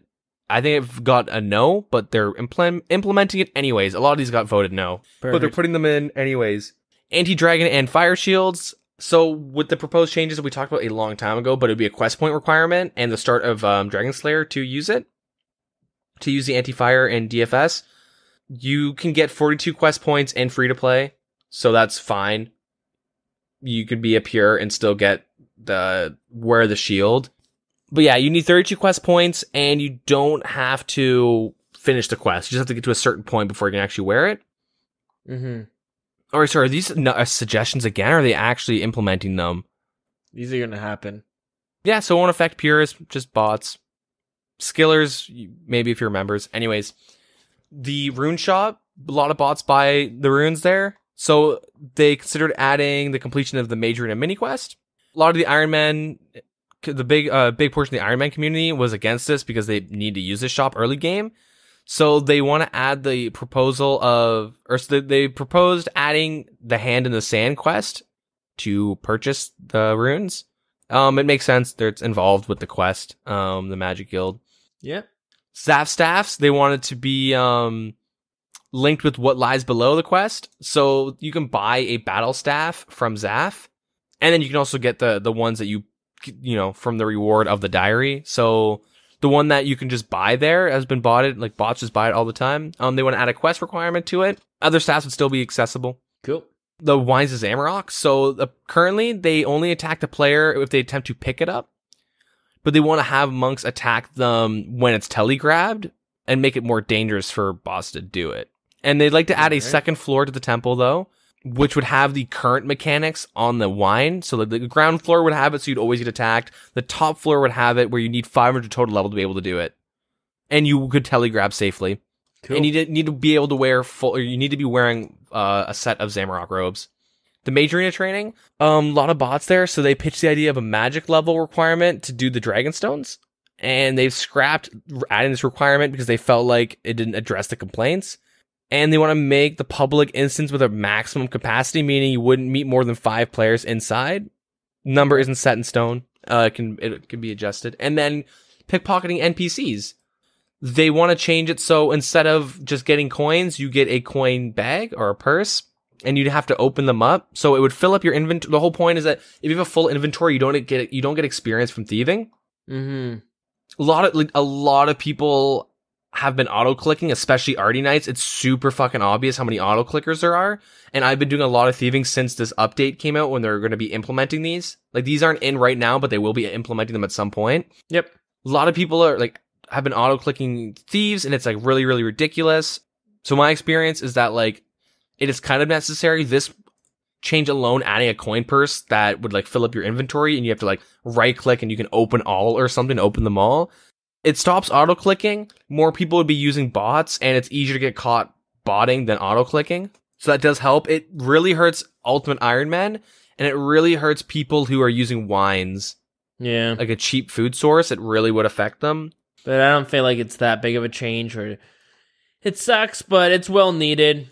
Arty Knights are so overpowered and super easy as it is. Doing this, I don't think is that big of a deal. Yeah, it is really overpowered. It does need to be changed. I wonder how this affects master farmers. Would you be getting seed bags, or is it just people that drop coins, you know? So that being said, it would really, really affect Ultimate Iron Man heavily. But like you said, Arty Knights is pretty fucking overpowered, and at 95 plus, if you have the medium Arty diary done, you can't get stunned at 95 and up. So it's literally just 250k experience, 300k an hour, like GP. Really, really overpowered for something that you don't have to look at your screen for. Yeah. Yep. Anyways, drop-based scams. There are many various scams which involve tricking players into dropping their items in exchange for a promise of wealth or recognition, then utilizing game mechanics to prevent them from reclaiming items. We talked about the Corp instant scam and all that stuff's really common. Yep. These scams are somewhat prevalent, and they'd like to implement what they have in RS3, which would prevent this from happening. So items and wealth over a certain value being dropped which would be like, so in RS3 it's 1 bill. They're going to obviously have something lower. This is a pretty big one too. Changes to Duel Arena. So the Duel Arena, they want to add a tax on all stakes at the Duel Arena. Oh boy. That would be one of the biggest item sinks ever. Yep. Or gold sinks, sorry. It would be the biggest one ever. And they like to temporarily boost your stats within the Duel Arena to max. So you can't do odd staking because people kind of do the math and they find out I could X someone. I put up 1 mil, they put up 1.5 mil, or they do 1 mil, I do 800K. Sure. And I have like 3 less defense, but really that doesn't mean anything. But, you know, play the odds. And like there are ways to kind of game the system with your stats to always come out with a win. And it's really annoying when you're like looking for a duel and then someone's like X me and you're like, I'm not fucking Xing you, and they just waste your time. Anyways, yeah, scams and everything too, right? Where they have 2 accounts. Yeah, so they want to add a trade weight limit, so it'd prevent one-sided stakes. Sorry, the weight limit is applied to stakes, so it would be like the odd staking or certain scams that happen. Also, real-world trading through the Duel Arena. Yeah. You can stake as much as you'd like, but your opponent has to stake an amount which is within a certain range. So kind of like a trade limit, but within the Duel Arena.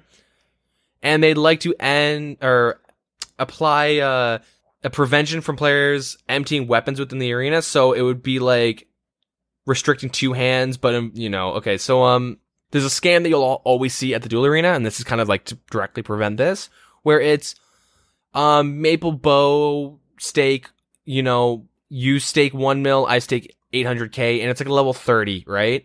And the whole thing is, and it's an anti-scam, so they give you a maple bow and rune arrows, and you go, either you fall for it and try and use the maple bow with rune arrows, which you can't, it can use Addy or lower, but what you do is you're like, oh, I'll outplay this guy, and I'll just use a maple bow with Addy arrows, so you go and you get that. But what they do is they disable your offhand, so your shield slot. Now you go in, you can't use your bow, but they have darts, and they just sit there and dart kill you. Yeah. People fall for this all the fucking time. Yeah, people actually fall for this like a shit ton. It's fucked. It's really, really smart way to scam people, but it's kind of fucked up. Yeah, so this would prevent this from happening. If this is implemented, we'd ensure that you'd be able to have at least 10% of your filled charge capacity on the hand weapons. They want to make it so you can't really just swap when you empty your hands out or something, right? So if you were to anyways, you guys know what's going on. You can't just unequip it. Anyways, that is it for like integrity changes, and I think that's it for the updates. I think they're all pretty good. The death mechanics, the pickpocketing, and Duel Arena seem to be some of the bigger ones. Same with the drop-based scams. The tax, I always thought was a good idea. Most MMO RPGs have this. World of Warcraft and the Auction House. MapleStory has just a straight taxing when you're trading. Tons of games have it. You know what I mean? RuneScape's kind of like the outlier when it comes to this. People out there who might be freaking out about a taxing being put on. This is nothing new in the realm of MMOs. RuneScape's just been behind. I personally think the Grand Exchange should have a tax. I agree. Oh, I can't do my merching. It's like, well, okay, you can't buy fire runes at 4 and sell them for 5. So fucking what? Like, you actually have to be, like, if you're gonna merch, you have to be smart with it, or it promotes, you know, trades. Like, actual trades, like standing at the GE, flipping like that. If you want to, that's a good point. If you want to merching is way too easy in this game. It's way too fucking easy. Anyone can safely make, like, 100K a day. Like, anybody can safely make it, which isn't a lot, but that's literally taking 0 risk. It's like free money. Yep. But maybe in the future. But the Duel Arena, I think, is a good way to test it out, because the Duel Arena is like where the most GP is being exchanged a day. Yeah, I agree. All good things. We're always looking for a gold sing. But yeah, I think it's safe that we move on from there. Stuff going on in the community, I think I'm going to hold off till next week to talk about, just to prevent this from going too long. We try to keep this, no more than a 3-hour long episode, because to be honest, I think 3 hours is pretty damn long. I listen to podcasts all day, so I don't know how you guys do it, but I appreciate it. It's very flattering. But yeah, we'll talk about the community stuff next week. And with that being said, it is time for that lore.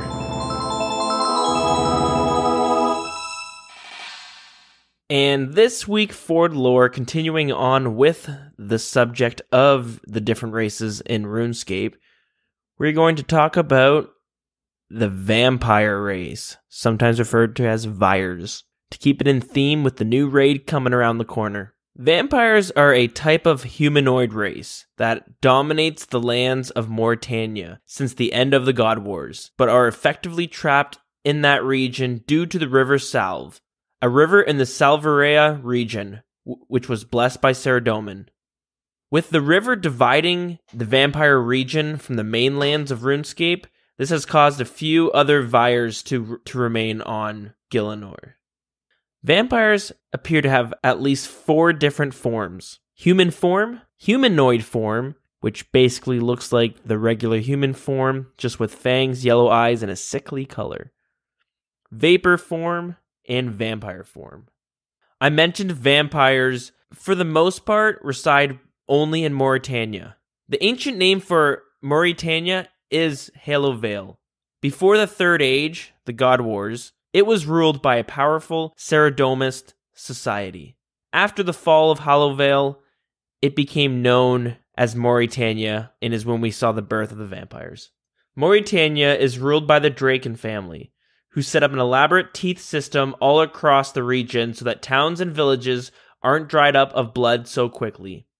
However, the majority of the blood comes from Mireditch, which is the capital of Mauritania. Even though Mireditch is mostly ruins, it is still the biggest city in RuneScape. Mauritania is often associated as a land of evil, filled with vampires, werewolves, ghasts, and undead, and other oddities. Although, similar to the wilderness and the Caridian deserts, during the Second Age, Mauritania used to consist of fertile farmland and thriving cities. During the God Wars, Lord Draken ousted the previous Saradomus monarchs and transformed the land into a terrible swamp, erecting a wall around Mauritania's ancient capital, which at the time was known as Hollowvale, and turned it into a blood-farming ghetto, eliminating the Essenes, which were the ruling race previously. Vampires are found all across Mauritania, but most of them live in the Sanguinesti region, where there is rumored of a vampiric city north of Mireditch called Darkmire. So far, from what we know, there are 3 main classes of vampires in Mauritania.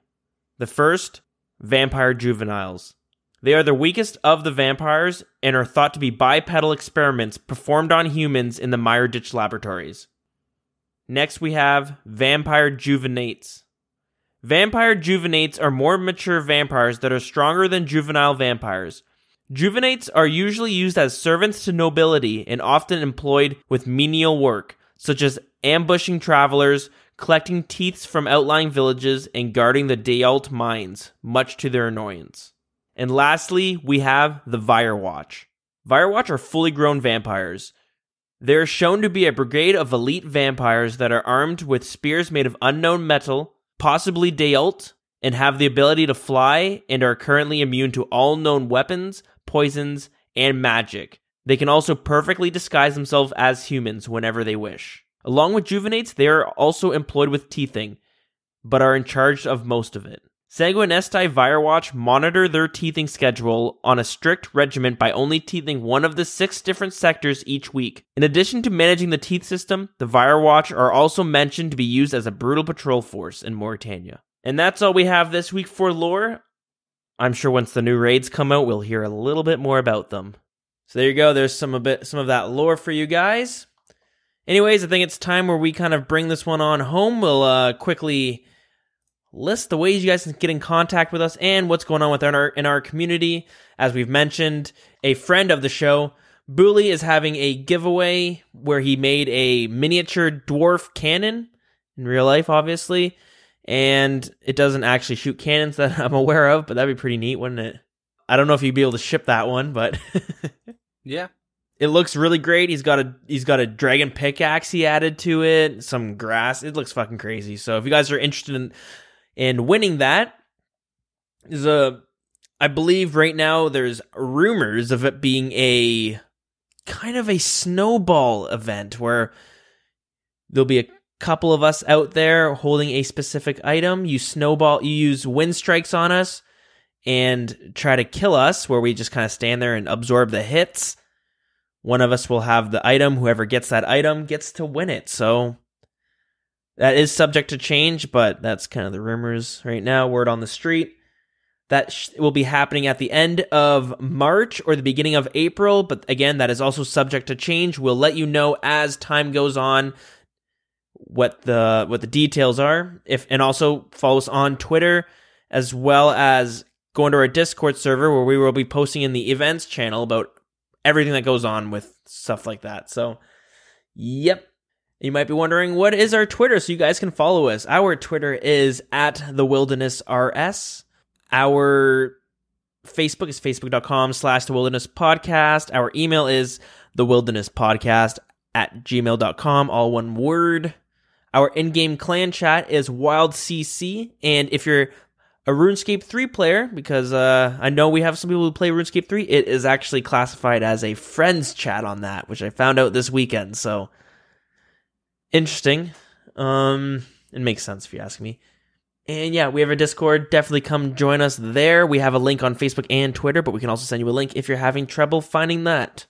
Deegan, you got anything you want to drop? Twitch and Twitter is DeeganRS. Cool. Awesome. All right, there we go. Nice and direct, straight to the point. I like that. All right, let's scooch on out of here. Yep, I think it's time.